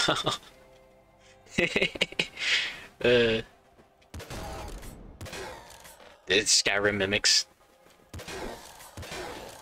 That sounds great. Do they spawn randomly, or are they like an extra? Well, I never managed to mod Skyrim that much. It's a little difficult. Specific dungeon. Okay. Well, that sounds interesting. That sounds like fun. Just have a little Sen's Fortress in your Skyrim experience. 500 mods. Oh, fuck. Listen, all I know is that real gamers don't use mod managers, and you just drop them in. No, I've had trouble with the mod managers. Somehow Vortex works, and I know that Vortex is not what you want to use. Like, Vortex works on Linux. Here's the cops. There they go. Yeah, no. Nexus works fine. Okay. Yeah, I've heard elitist things, and usually people that have strong opinions are sometimes right. But I don't know. Ooh, Nexus of Fate. Didn't that get banned in Standard? But no, it's Skyrim Nexus, like the mod Nexus manager. Nexus of Fate. That's like 7 mana. What is it? When it enters or when it goes to the grave? Yeah, when it enters, you take an extra turn. Something stupid. Let's see. I've got Plutonium Hunger, so Crown of Haste might actually be okay. Nice. When you play, okay. But yeah, I think that ended up making control decks too strong or something. Frick. This is not a good situation. I'm in deep trouble. Ah, rats. Okay. Maybe I'll play... Let's see. Robot. But yeah, no, what was I saying? Yeah, taking extra turns is an interesting deck. I know there's a Turbo Fog. Oh, wait, a cool Legacy deck that I've seen a little bit of. That I don't know how good it is. I don't know what it's called. I think the new card is Hole Breacher, which is like 3 mana flash maybe. Whenever an opponent would draw cards other than the first card they draw, you get a treasure token, which you can just it's just an artifact that you can sack for 1 mana. But what you do, you play that and the Narset from War of the Spark, which Trigger Fingers. Let's go. Which that's one of those planeswalkers that plays like an enchantment for some reason. And what she does is I have to use my brain. Whenever an opponent would draw a card other than the first one or whatever, they just skip that draw. So you play cards like Days Undoing, I believe. It's just stuff that like there we go. That's the proper order. You like each player discards their hand and then draws 7. Stuff like that. With the cards that make it so your opponent doesn't get to draw cards other than the first ones they draw. So you just, you basically make your opponent discard their hand. And you fill up your hand. And maybe get treasure tokens along the way. Man. Dude, I know the guy. I know a guy that actually made a deck archetype, basically. But yeah, maybe that's too much. No. He doesn't know me. But yeah, no, Stryphopile is a funny deck. Man. What else did he... Oh. Okay, wait. Alright, here's why I wanted to talk about Deathray Shaman. Yeah. I can't do the robot sounds. Maybe if I turn my mic quality down far enough, I'll be able to do it. But yeah. Robot's great. Okay. So, Mr. Based Details Chad. He made like a Birthing Pod Legacy deck. And this was when Deathray Shaman was legal. I was playing my little goblin deck as always, because why wouldn't I? And he ended up doing... So this happened like 2 or 3 games in a row. Where, okay, I was playing a 1 of... there we go. What is it? Gemstone Caverns. Gemstone Mine? Gemstone Caverns, I believe, yeah. Those are 2 different cards. If you have it in your opening hand and you're not playing first, you can put it into play at the start of the game and exile another card in your hand, and then it taps for 1 mana of any color or whatever. And you basically get it basically lets you start first in a weird roundabout sort of way, but you get that into play first. So several games in a row, he was on the play, and I was on the draw. So and then I ended up with gemstone caverns in my hand. So I got that into play, exiled something, and then he would play like fetch for a dual land, and play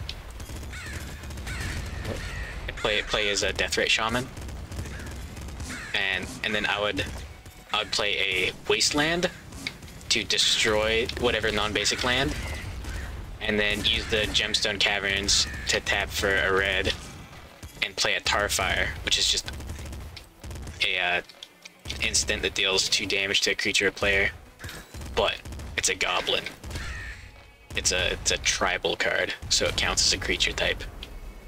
But anyways, I just got like the perfect turn 1 against his deck, like 3 games in a row with a 1-of card and like a 2-of card. It was glorious, because that just like destroys your game plan if you like just completely destroy someone's mana base just by like removing their only land and their only mana dork. It was great. Oh yeah, there was also an event. So someone I knew was playing against someone else, and did a stupid move. He used a Force of Will, that free counter spell. The problem with Force of Will is that it's technically a bad card, because it's negative card advantage. You're spending 2 cards to stop someone from playing 1 card. But he forced his opponent's Ponder, which is just like a cantrip. Goblins is the most Chad deck. I'm not gonna read that other part because it's the most Chad deck. Dude, Legacy Goblins is so good. I love it. I love it. But yeah. He forced his opponent's Ponder, which is just like a card that like you look at the top 3 cards, you can put them back in any order, or shuffle your library. Or yeah, put them back in any order, and then you can shuffle your library. So if you don't like the cards, you can shuffle, and then you draw a card. But yeah, there he is. There he is. But yeah, no, that's forcing the Ponder is not the correct play, like ever. But his opponent had only no lands. Oh, had only 1 land, and just fizzled out. He got him. He got him with the force the Ponder. The guy was so mad. Yeah, Virgin Merfolk isn't that good. Yeah, Merfolk just has had a steady decline in Legacy. Like, it started out being okay, and it just hasn't gotten good since. Like, anything that Merfolk can do, you can do with either goblins or death and taxes. Do I want this? Nah. So, death and taxes is basically the mono white goblins. And that's a fun deck. It plays against combo decks better. So how Death and Taxes works is you also have Aether Vial and Cavern of Souls, but you're playing cards like Mother of Runes, which is a 1 mana 1/1, and you can tap it to give target creature protection from any color until end of turn, from a chosen color. So what you do, the main thing that makes Mother of Runes so good is that you can use it on itself. So yeah, it was Jenga. Okay, that's a good point. If you think about it, I guess you are right. I guess that is the correct play, because if you think about the card advantage, maybe, just maybe, that is the correct play. But yeah. Fucking waterfalls. Rumming down. Okay, anyways. You also get to play Hate Bears, which is just the cool colloquial, the slang term for like 2-mana creatures that just do something against some sort of deck. So you've got Thalia, which is a 2-mana 2/1. Non-creature spells cost 1 more. Very, very simple. Oh yeah, and First Strike. Not Double Strike. So, not perfection, but pretty close. Humans. I know Modern Humans, or maybe it was Standard Humans, was a menace for a while. I accidentally ate my hammer. But yeah, let's see. Yeah, and then there's cards like Containment Priest, which is a 2-mana 2/2 with Flash, so you can play it at instant speed instead of just during your turn. And, oh, the focus. Nice, nice, nice. No. So the problem with the Blood Hammer is that if I miss, I take damage. Oh. Yeah, whatever. So, Containment Priest, whenever a non-token creature would enter from, and it wasn't cast, then exile it instead.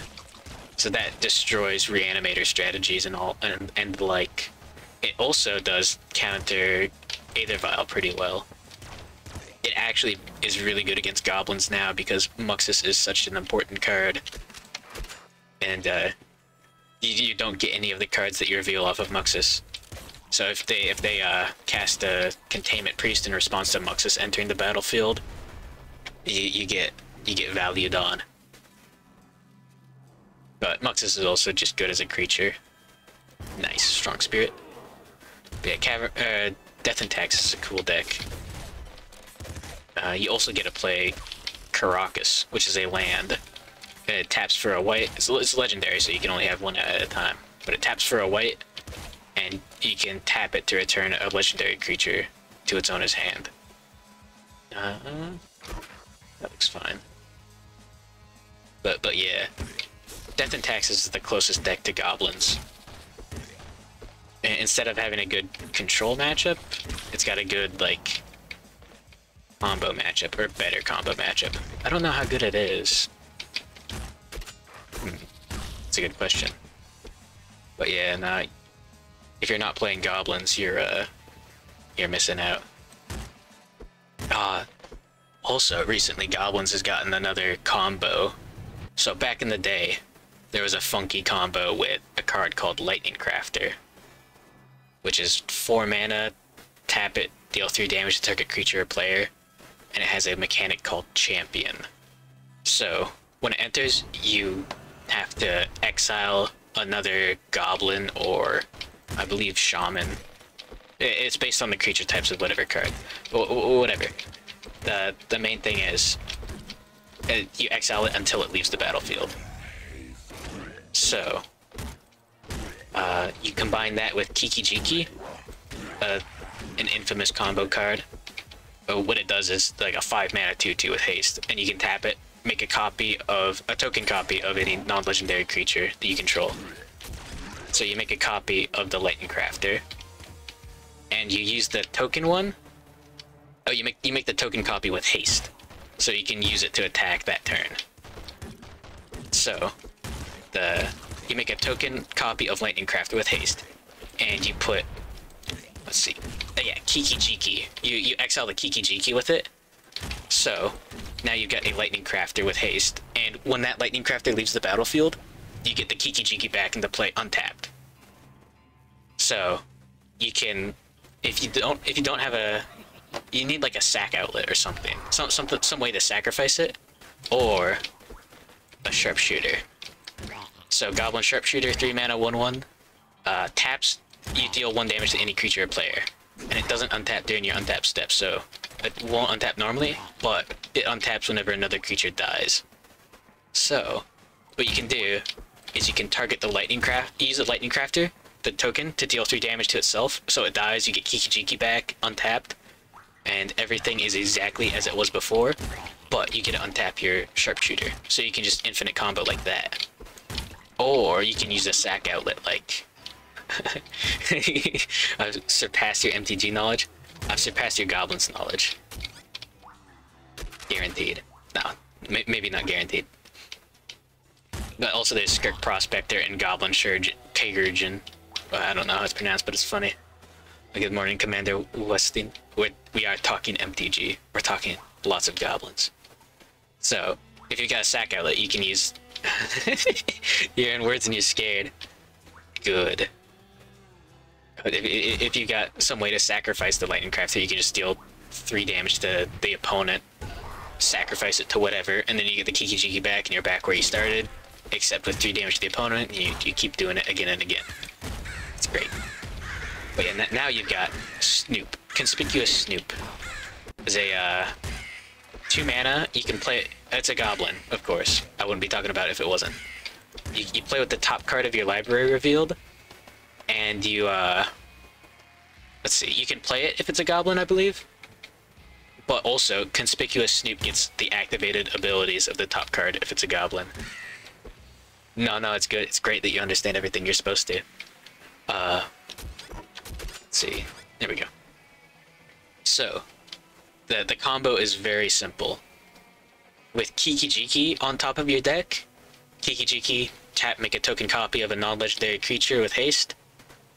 What you do is you can tap the Conspicuous Snoop to make a token copy of itself.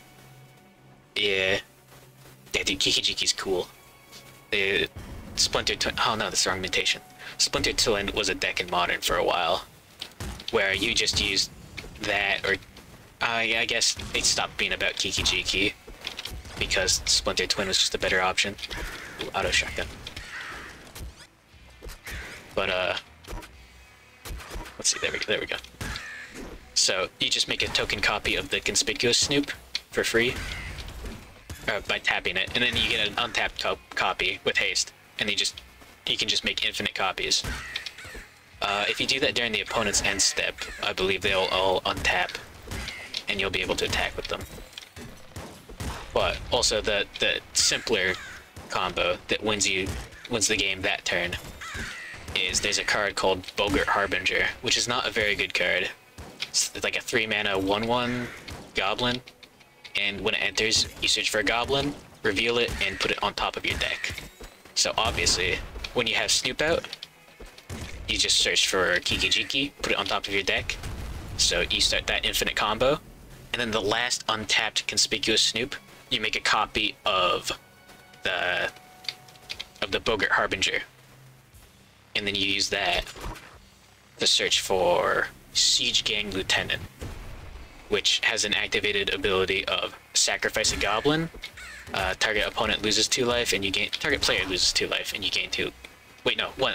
Target opponent loses 1 life, and you gain 1 life.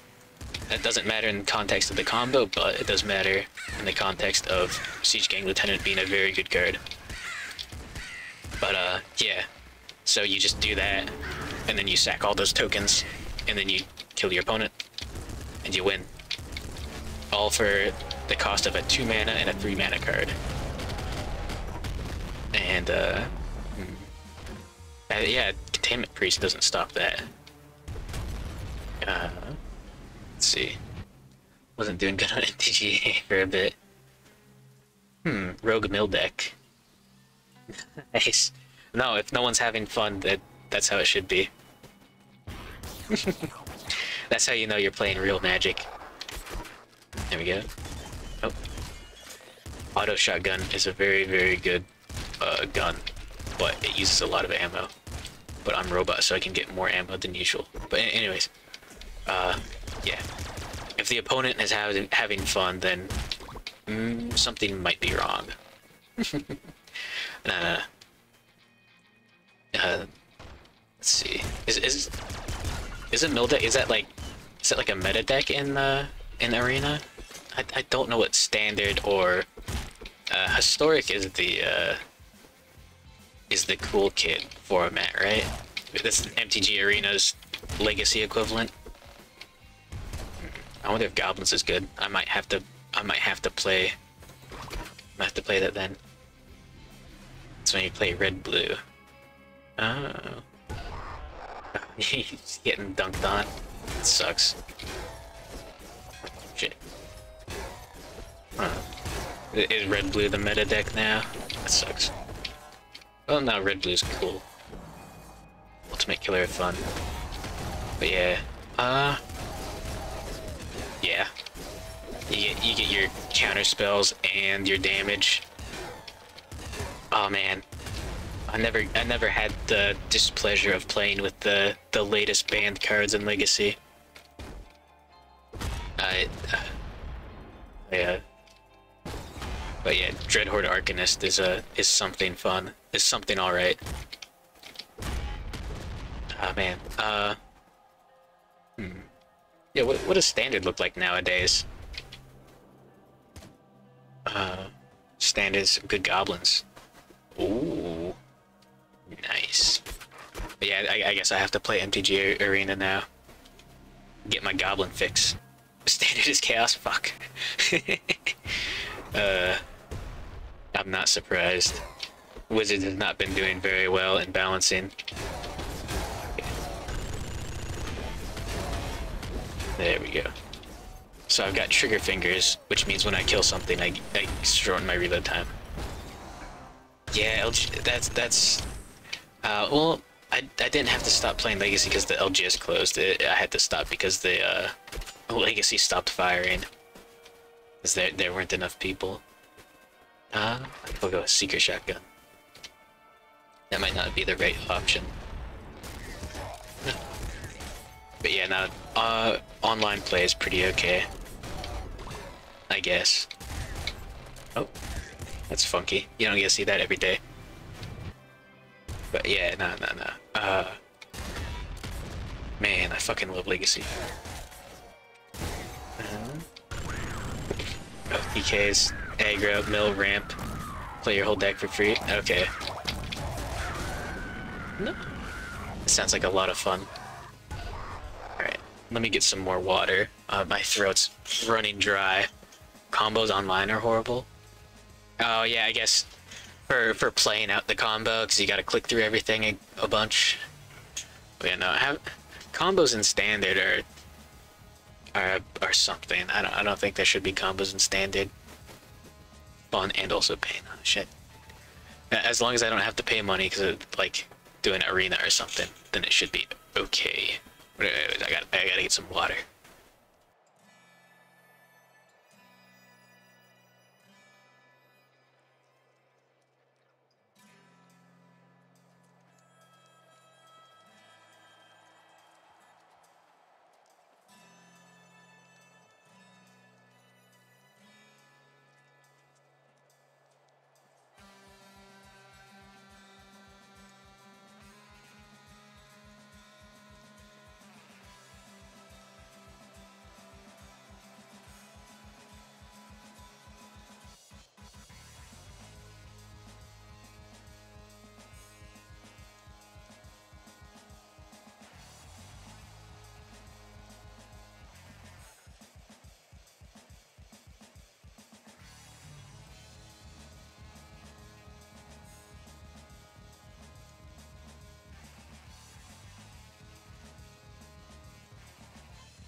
I live. Alright. Yeah, no. Back when I played standard, like for the little bit that I did, like running casual decks and all that, Thrag Tusk was in vogue. Pretty good plan for free. Nice collection. Oh, there's a crafting system, so you don't have to. Oh yeah, because there's no trading. That makes sense. I guess it's better than starting a market. I think they do that to get around legislations. There we go. To fix my mic a little bit. But yeah, nah. Haven't touched MTGA at all.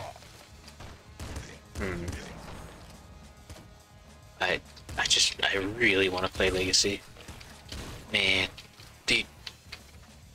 Oh man, Cube Knight would be so good though. I can't wait. I can't wait. Man. Okay. So the starter decks are actually semi-competitive.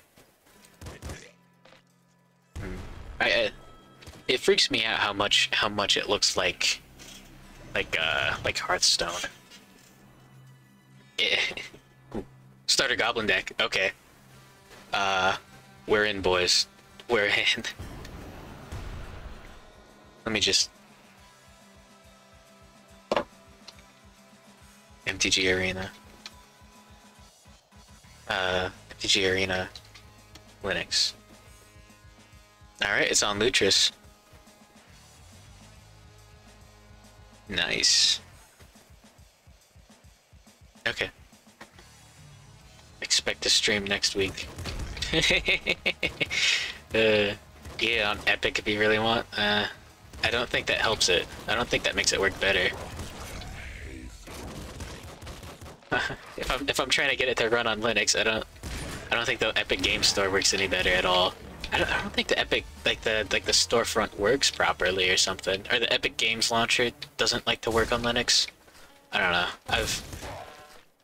I've only heard bad things about about it for whatever reasons, but it's just all been bad.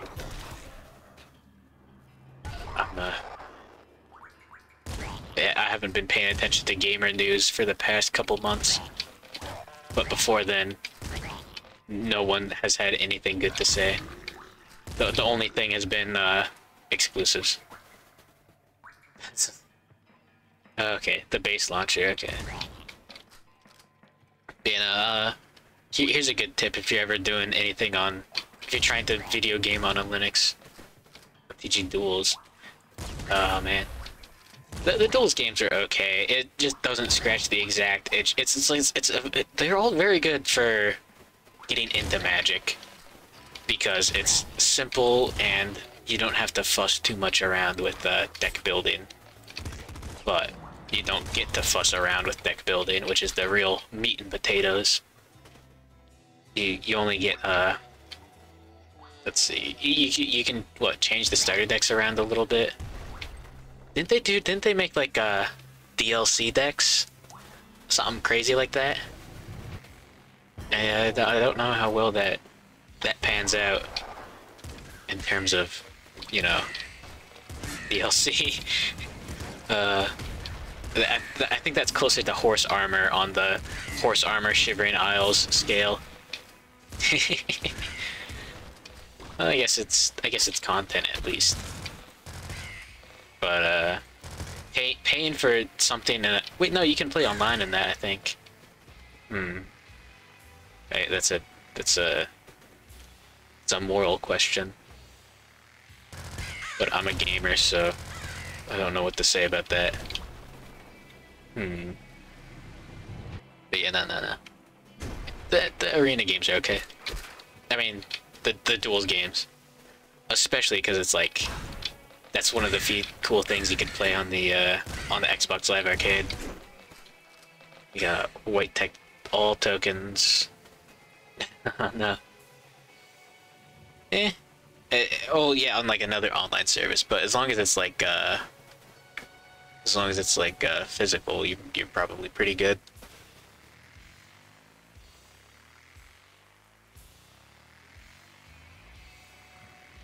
There we go.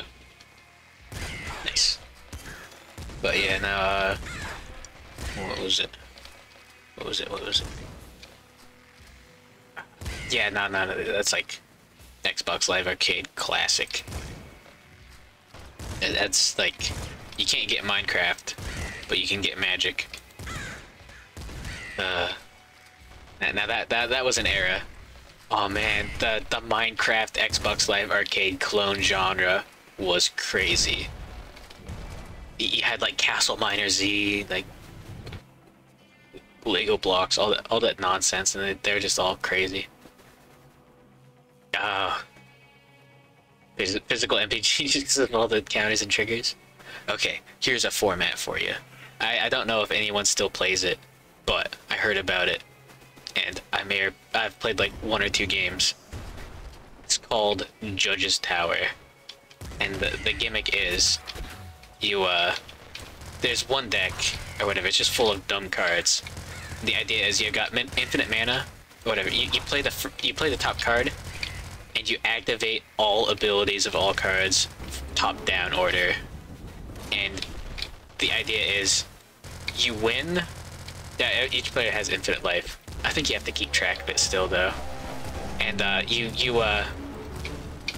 take turns playing the top card and activating all of your abilities. And you win when the opponent messes up the rules. And you keep track of it like that, and then shuffle everything back in. Or no, you set all the cards off to the side, and then you draw again. I think there might be a little bit more nuance to it, but yeah, no, that's that's the format. It's something. Yeah, that's how you dunk on people. You just put in, you make the deck like a bunch of stupid cards, like with phasing and like banding and just nonsense. And you have layer interactions. I don't know. There's some stupid card interactions in Magic. I don't know what happens if you force the game into a draw. I don't think the format's that well thought out. Mill Road would probably be brutal. No, you can make worse. You can definitely make worse. Cause it's one shared deck though as well, so there's insane rules interactions that you would never encounter in a sane game of Magic.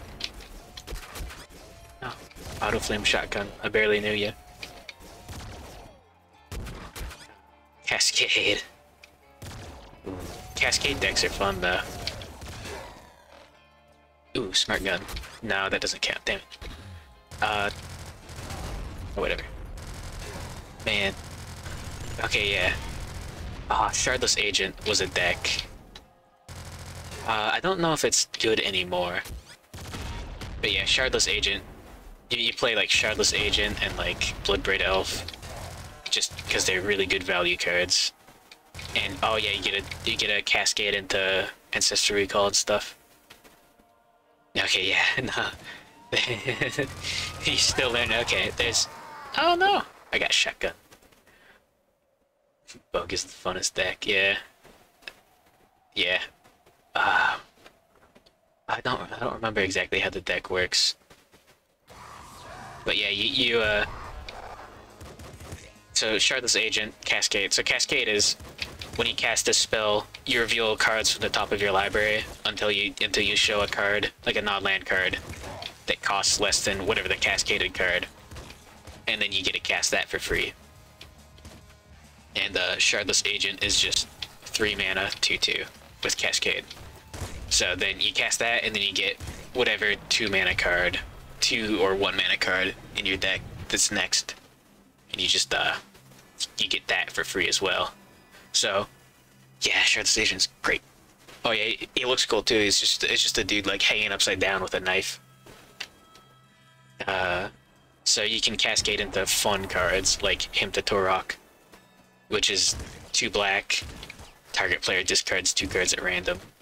An absolutely brutal card because it can hit non-land, or it can hit land cards. So that's fun. Fun with as many quotation marks as you can provide. Sinkhole as well. Oh man, that sounds like a fun deck to make. I don't know if it would be good anymore. Yeah, Sinkhole is 2 black, destroy target land. Him is your boy? Hell yeah. I knew a dude that made a funky deck.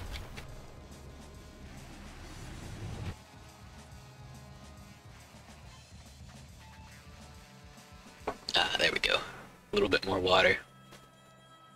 I forgot to make some lemon ginger honey tea beforehand, so my voice is less powerful than it could be. There's a lot more land destruction. I haven't kept up with the recent sets as much. But yeah, nah. No, the real classic is Crucible of Worlds plus Strip Mine, or not Strip Mine, yeah, that's Banded Legacy. But Wasteland, and maybe Ghost Quarter as well. But man,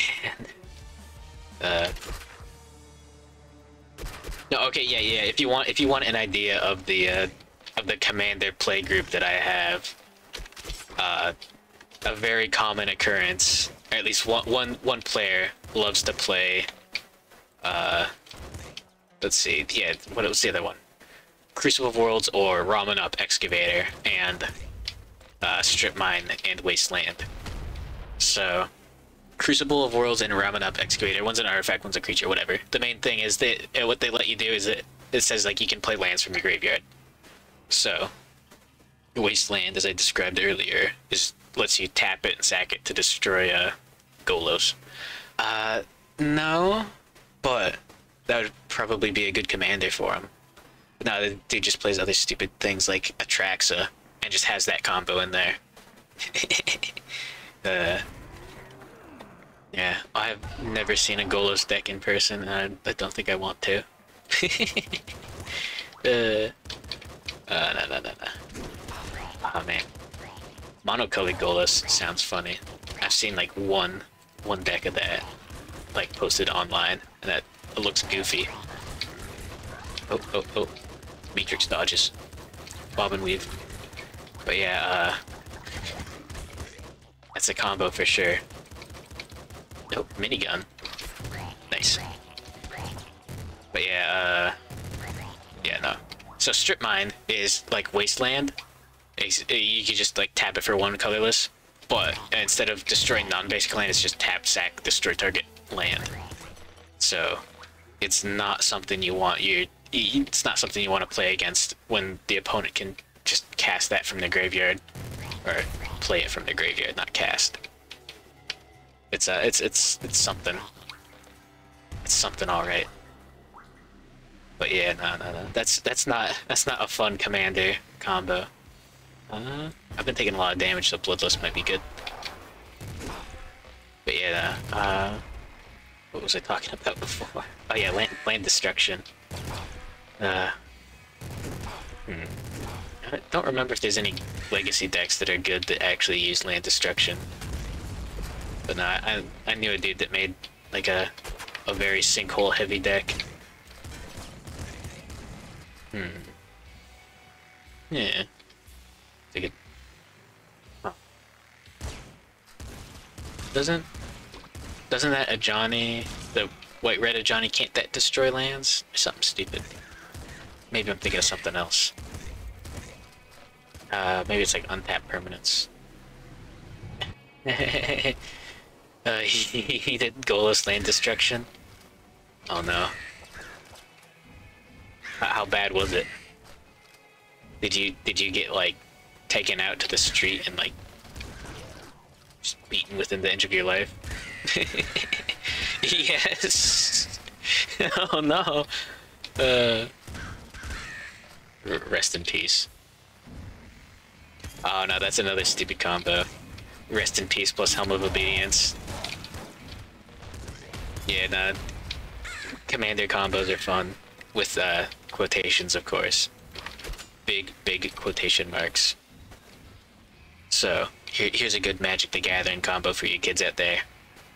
There's a card called Rest in Peace, which is actually like a pretty okay card on its own. When it enters, exile all cards in graveyards, and if a card would be put into a graveyard from anywhere, exile it instead. So basically, no one gets a graveyard anymore. They reprinted the thing that lets you... Isn't that Paradox Engine? I hope that's Bandit Commander. I think it is. Yeah, that card's mean. That card's nasty. Yeah, Tassiger. Oh no. Oh no.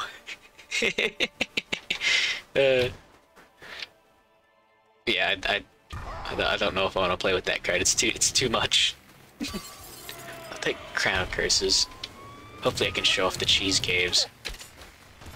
But now that I have a crown, the police officers start spawning. Yes, he's fast. There he is. There's the Tassiger man. But yeah, no, it's banned. Oh, it's in MTGA. Oh shit.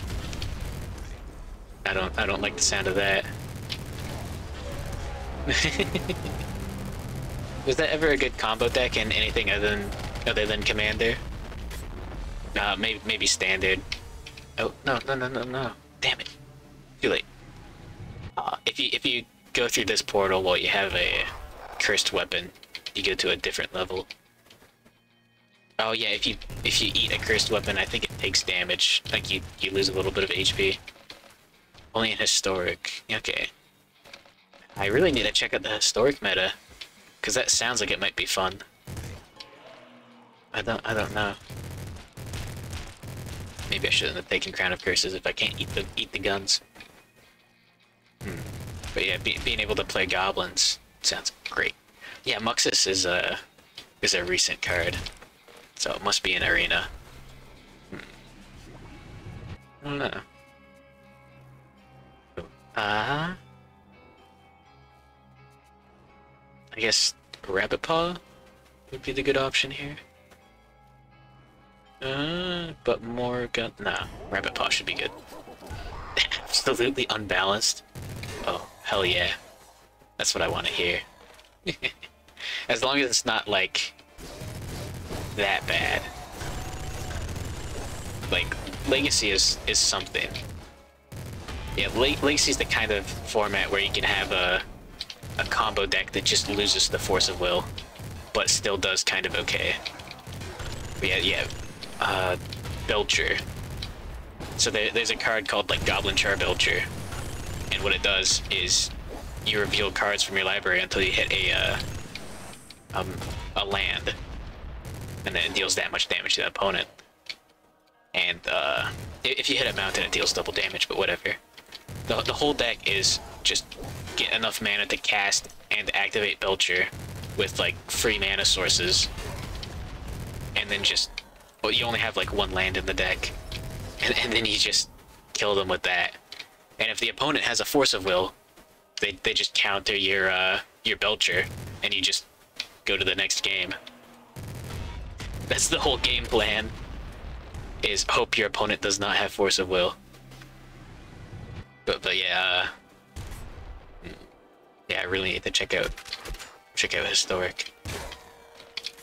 I am a net deck sort of guy. I enjoy the competitive aspect. I'll take a I'll net deck something and then change it a little bit. But I do enjoy winning a little bit more than I enjoy having fun. But ooh. Gatling Slugger is a very good. There we go. So I do want to go there. Playing Orcs. There's only a handful of Orc cards if I remember correctly. Makes all your creatures. Wait, there's a new card? I know there's a Conspiracy. Orcs in 40k. Yeah. Dude, I don't know too much about 40k, but I love Orcs. They're having fun. These are gonna turn into creatures. Okay, yeah. No, fuck. How Giants are a good deck is, good, whatever. I know the Orcs in Fantasy are great too. No, there was a.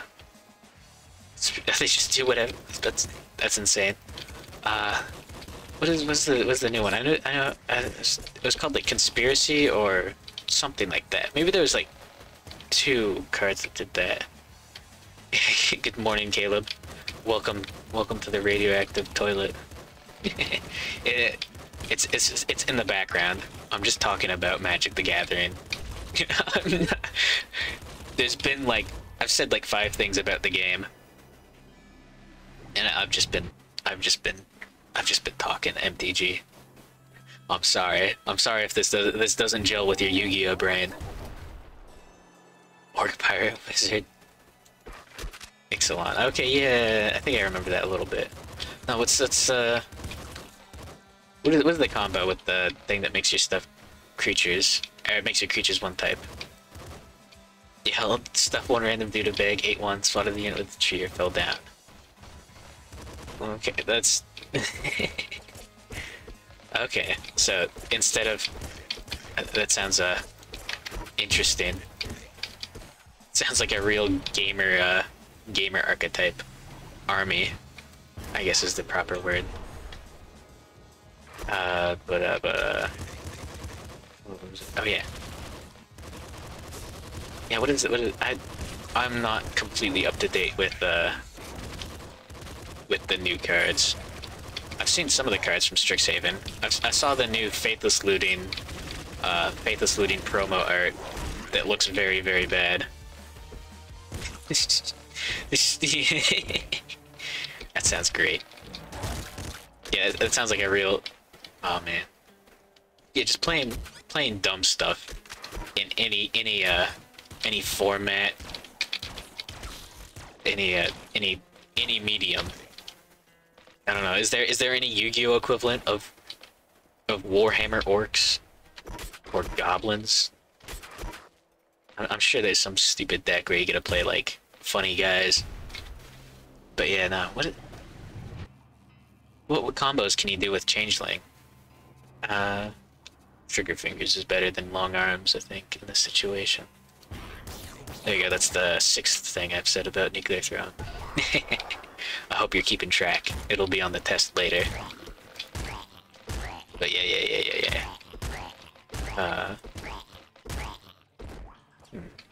Fantasy Goblins. Oh yeah, there's like, I know a little bit of lore. What are they, like there's like some of them are like really stupid, and there's like really evil ones. They're not called red caps, are they? They might be. Like night stalkers or something. Spun around with a heavy ball on a chain. Okay. Yeah, night goblins. Those are like actually like you get all the funny goblins, and then you've just got like murder goblins. Is exactly what you want. But anyways, no. Yeah. Yeah, maybe I should learn about Warhammer lore. I do not have the time to paint an army.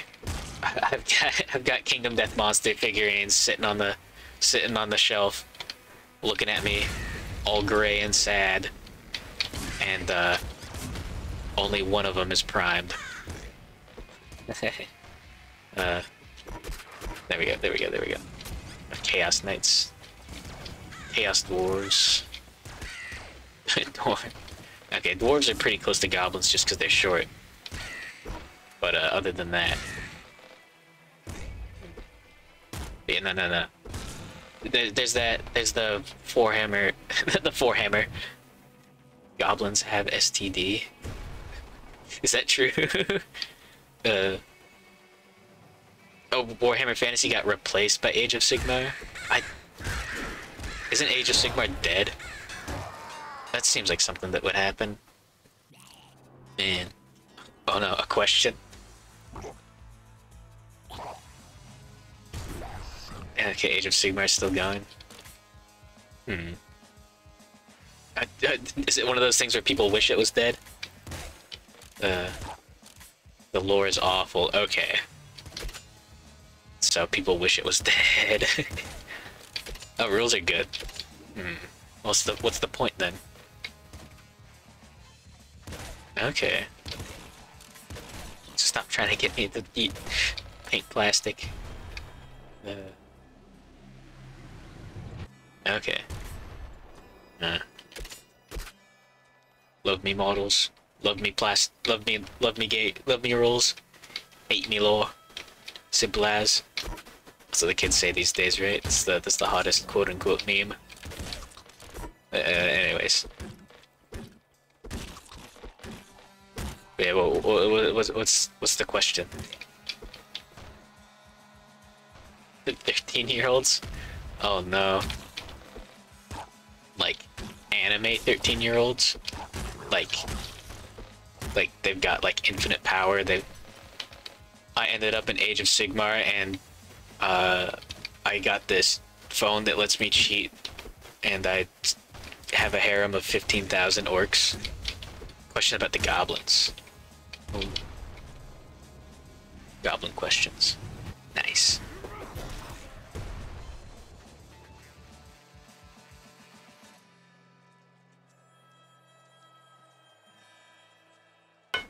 I'm fucking He-Man now.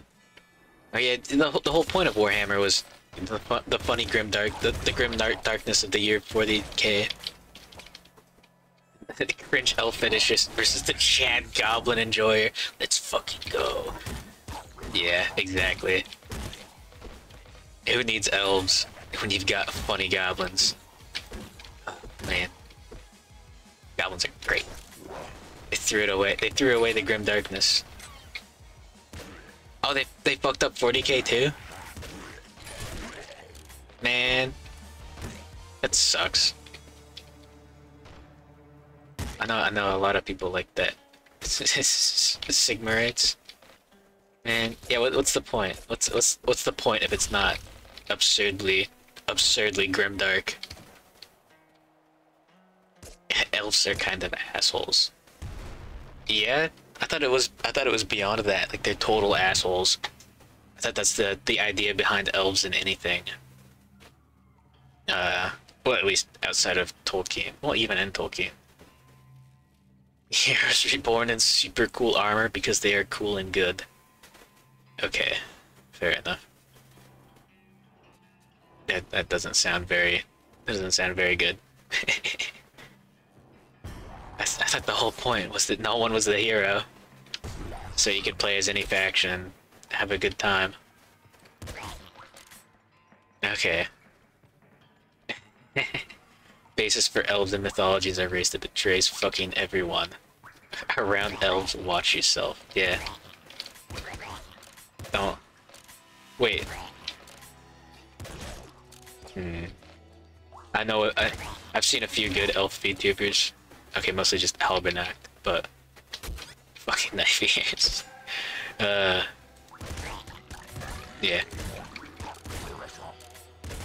Yeah. Don't trust elves. No. I think that comes because people just copy Tolkien and then it ends up weird. Yeah, Hal gets a pass for now. He plays Kingdom Death Monster, so that means he must be cool. He's elves are super aware of lewd things. That's the 40k lore, right? You had the Eldar like actually create an apocalypse or like create a chaos god just from being so goddamn lewd. The greatest yabai of all time.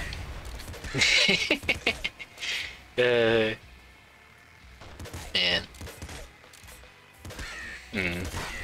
Are there any good fantasy elves? Like not like morally good, but like good quality, high quality. I think there was something that had some sort of interesting elf concept.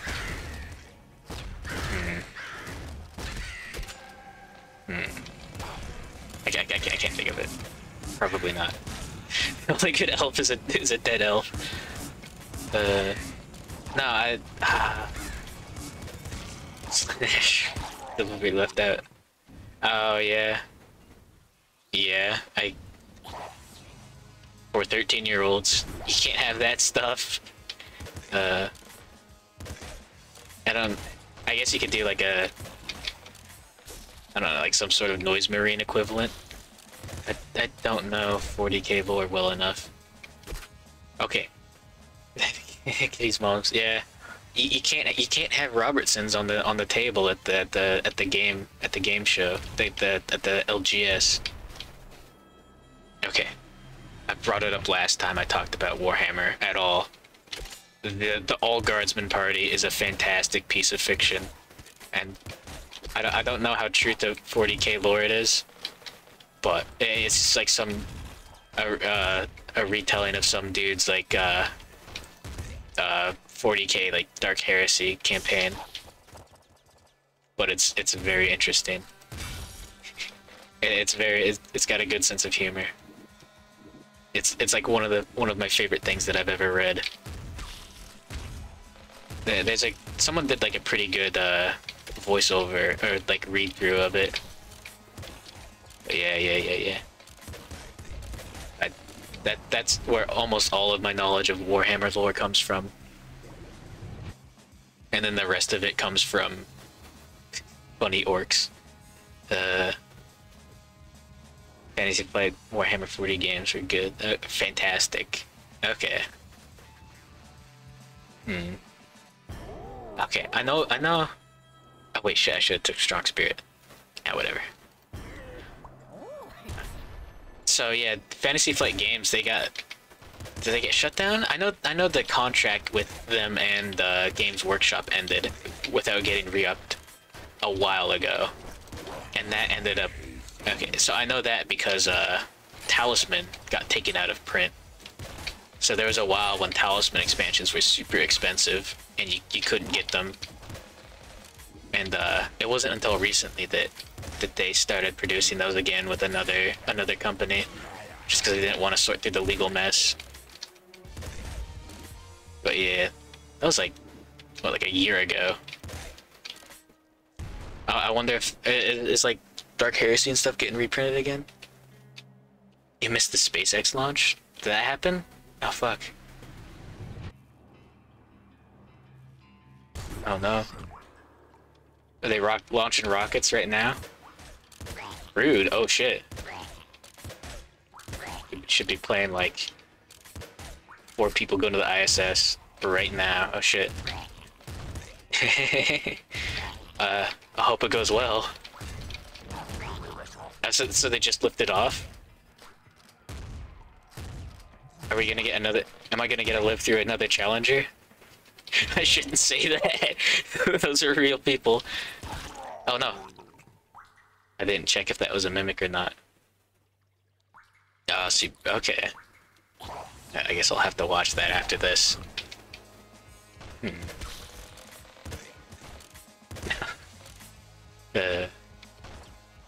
Man. Yeah, Challenger was fucked up. Or was that like Apollo? Nah. Apollo 12? I don't remember. No, Challenger had like the school teacher and stuff, right? Man. Yeah, that sucks. Yeah, back to 40k, I guess. What was it? Death Squadron. Yeah, there's like a neat, like, I think there's like 2 or 3 issue comic about 40k orcs fighting another faction of orcs. And it's great. Just because they're doing orc stuff. Like, I said it before, and I'll say it again because it's great. There's a panel of like a diagram of the inside of an orc cockpit of like the fighter plane, and it's got like lots of good details, like the gear shift starts at 5, because you know, orcs. It starts at 5 and goes up, and then like the fuel line runs through the cockpit, so that the pilot can like take the pipe and get a sip of fuel in case he gets thirsty. It's great. Like that's the kind of lore that you want. But yeah. Oh man. That's why I like goblins and orcs and everything funny like that. There we go. Oh, it's still going. They're playing Kerbal Space Program IRL right now. Let's see. Yeah. Okay, so it's on the way to land. Okay, so everything's going all right. The spacemen are still kicking it. Nice. Man. Yeah, that's gonna be cool if space exploration gets big again. You know. Okay. Mission successful. Alright, just the core coming back is just gravy. Man. Yeah. if we get more space exploration, we'll get more good filk and more good sci-fi. Screw the future of humanity. I just want more funny filk songs. Totally worth it. Okay. Is it at the... Oh, just getting on the way to the ISS is the goal. I'd assume they'd want to dock there. Nope. There we go, there we go. That's a lot of salamanders. Ah, dang. It's gonna take 10 hours, okay. I don't think they're gonna... I don't think I'm gonna be streaming when that happens.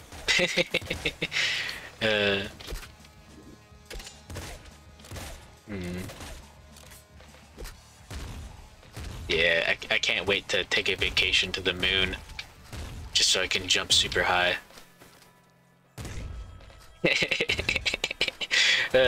Just take an airplane to the moon, take one giant jump, and then just take the flight right back, right from the airport. Now that's how you do it.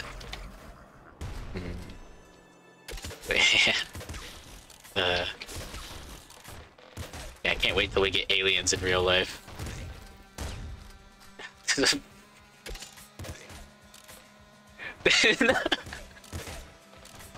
I'm not gonna read that. Oh,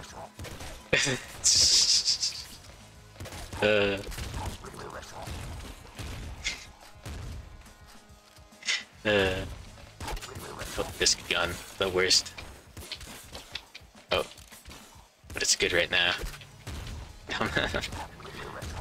Those are important questions, but I don't think I have the answers. I think someone else can handle that. Is that? I guess that's what Warhammer 40k nerds will have to argue about in the very near future. I don't know. I guess there's no zero-G stuff, really. I don't know anything about the Warhammer, like, actual game. Not really. All I know is the story about the dude winning by stalemate or whatever with the Kroots. Now that's a story.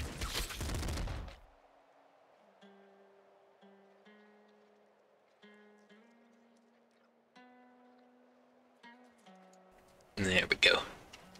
Agua.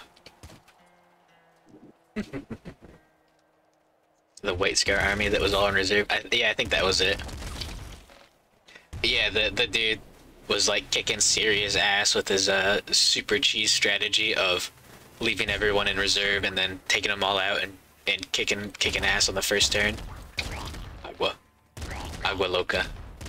I didn't know Agua Loca was a real thing. Whenever my coworkers would get water, I would always say Agua Loca just because, like, crazy water, because those are like 2 of the like 10 words that I know in Spanish. I didn't know that was like a name for an alcoholic drink. But yeah, no, then the dude like just blocked off his entire back row so he couldn't legally put anything in. And then like there's the good picture of like the guy like with his thumbs up like by the table, and the other guy, the guy that got is just like talking with the judge. Man, alright, I guess it's referee. Yeah, cheap alcoholic drink. Yeah, I didn't know that. I guess it makes the joke 10 times funnier. I say that every time I got water as well. Be like, ha, Agua Loca. Oh. There we go. No. Nice. Nice. That should be better. I enjoy the laser pistol more. But yeah, nah. Oh. There we go. Still one left. But yeah, I need to get into the 40k good stuff. And I know that like Dawn of War 3 or whatever is the one that's the one that all the gamers say is the good video game, I think. I don't know. Or successfully landed. Okay. So everything has been like 10 out of 10, like perfect. Damn. Nice. They have put spacemen in space. Okay. Okay, there we go. So the assassin guys, the purple guys with the big stick can like one shot. It's not fun. Well, it is fun. But yeah, now, huh. That's cool now. That's like the first successful one. Oh. Okay, so it's like the bottom shelf mixed drink, like the perfect thing for parties. Sounds maybe I'll try it. It's 3 AM. Yeah, good night. I was thinking about ending the stream pretty soon. Wait, have a good one. Have a good one, Gorian. Let's see. Yeah. Next time if I ever do a drunk stream again, I'll be sure to have Agua Loca by my side.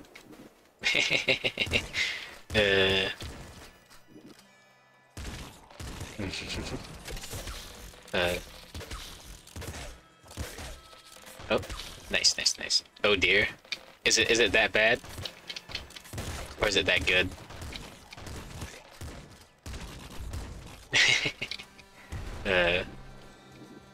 Last drunk stream was kind of fun. It was a time.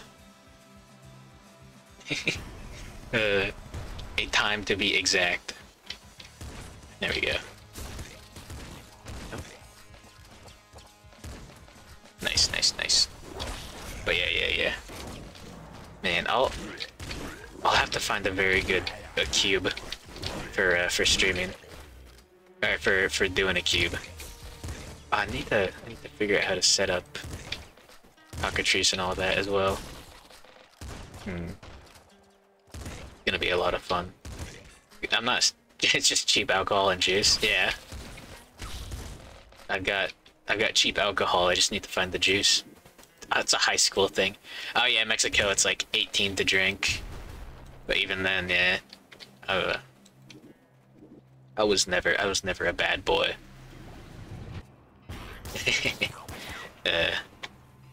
And yeah, drinking's not that fun. I waited until my 21st birthday, and it's okay. I wouldn't say it's worth like risking it over. In fact, I would say it's not worth risking anything over. It just makes you go stupid. And yeah, I don't have any trouble doing that myself. But yeah, what would I? Oh, it's okay if I stream. What do you mean? If I stream while drunk or if I stream while stupid? I know I did look up the Twitch TOS, or like if you're allowed to like stream while drinking, and the answer is as long as you're not hurting yourself. Yeah.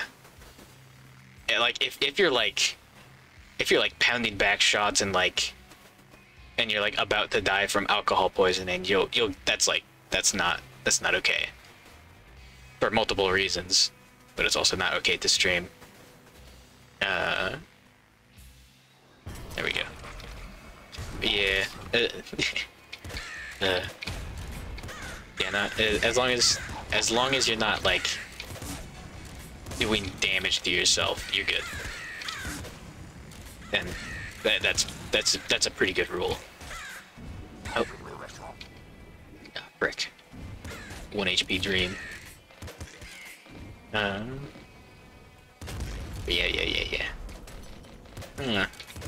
I don't drink that often, which is a good thing.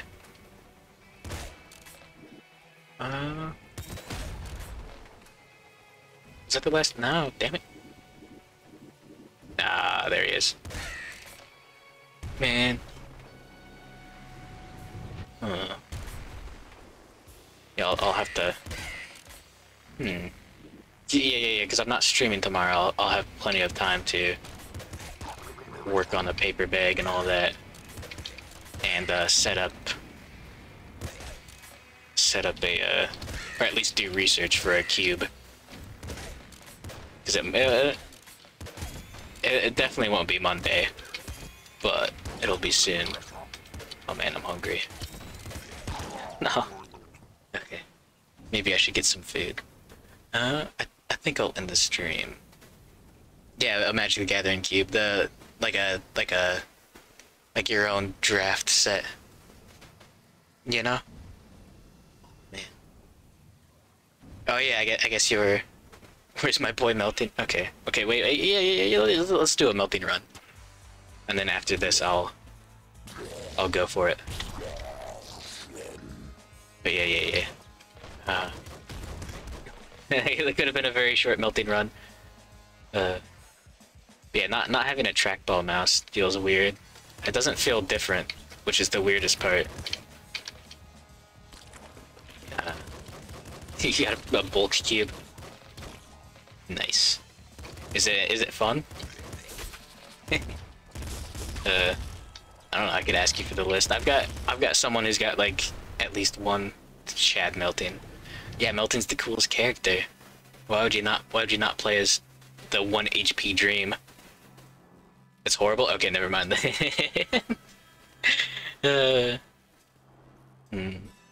guess the classic method is just all of your old draft chaff from playing draft, and you just dunk that in one big box. I think I'll just go with back muscle. Okay, I won't ask you for the list then. Yeah, I'll do some research, see what the best cubes of nowadays are. I really do want to do a tribal one, just because I like the idea of the interactions, all the cube on cube Cobra. Well, you just said it wasn't very good. No. Alright. Let's see. Definitely don't want second stomach. Yeah. Mierdo Cuba. Okay. That sounds great. Oh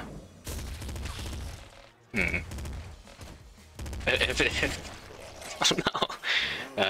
Well, there we go. It's the sign of the times. Alright. Let's see. Well, thanks for showing up, everyone. And, let's see who's online. No. Let's see. Baka Mitai playing nothing. Ivory Latifi. Art Velik Ultra Kill.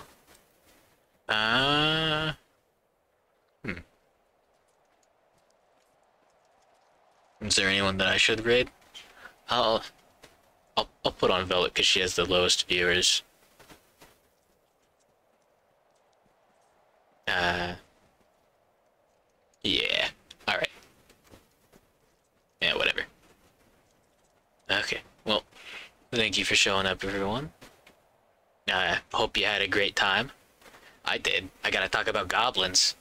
So, I won in this. If this was a social transaction, I would have won because I got to talk about goblins. All right. Good night. Good luck. Good riddance. Was not. Oh no. Okay. Goodbye.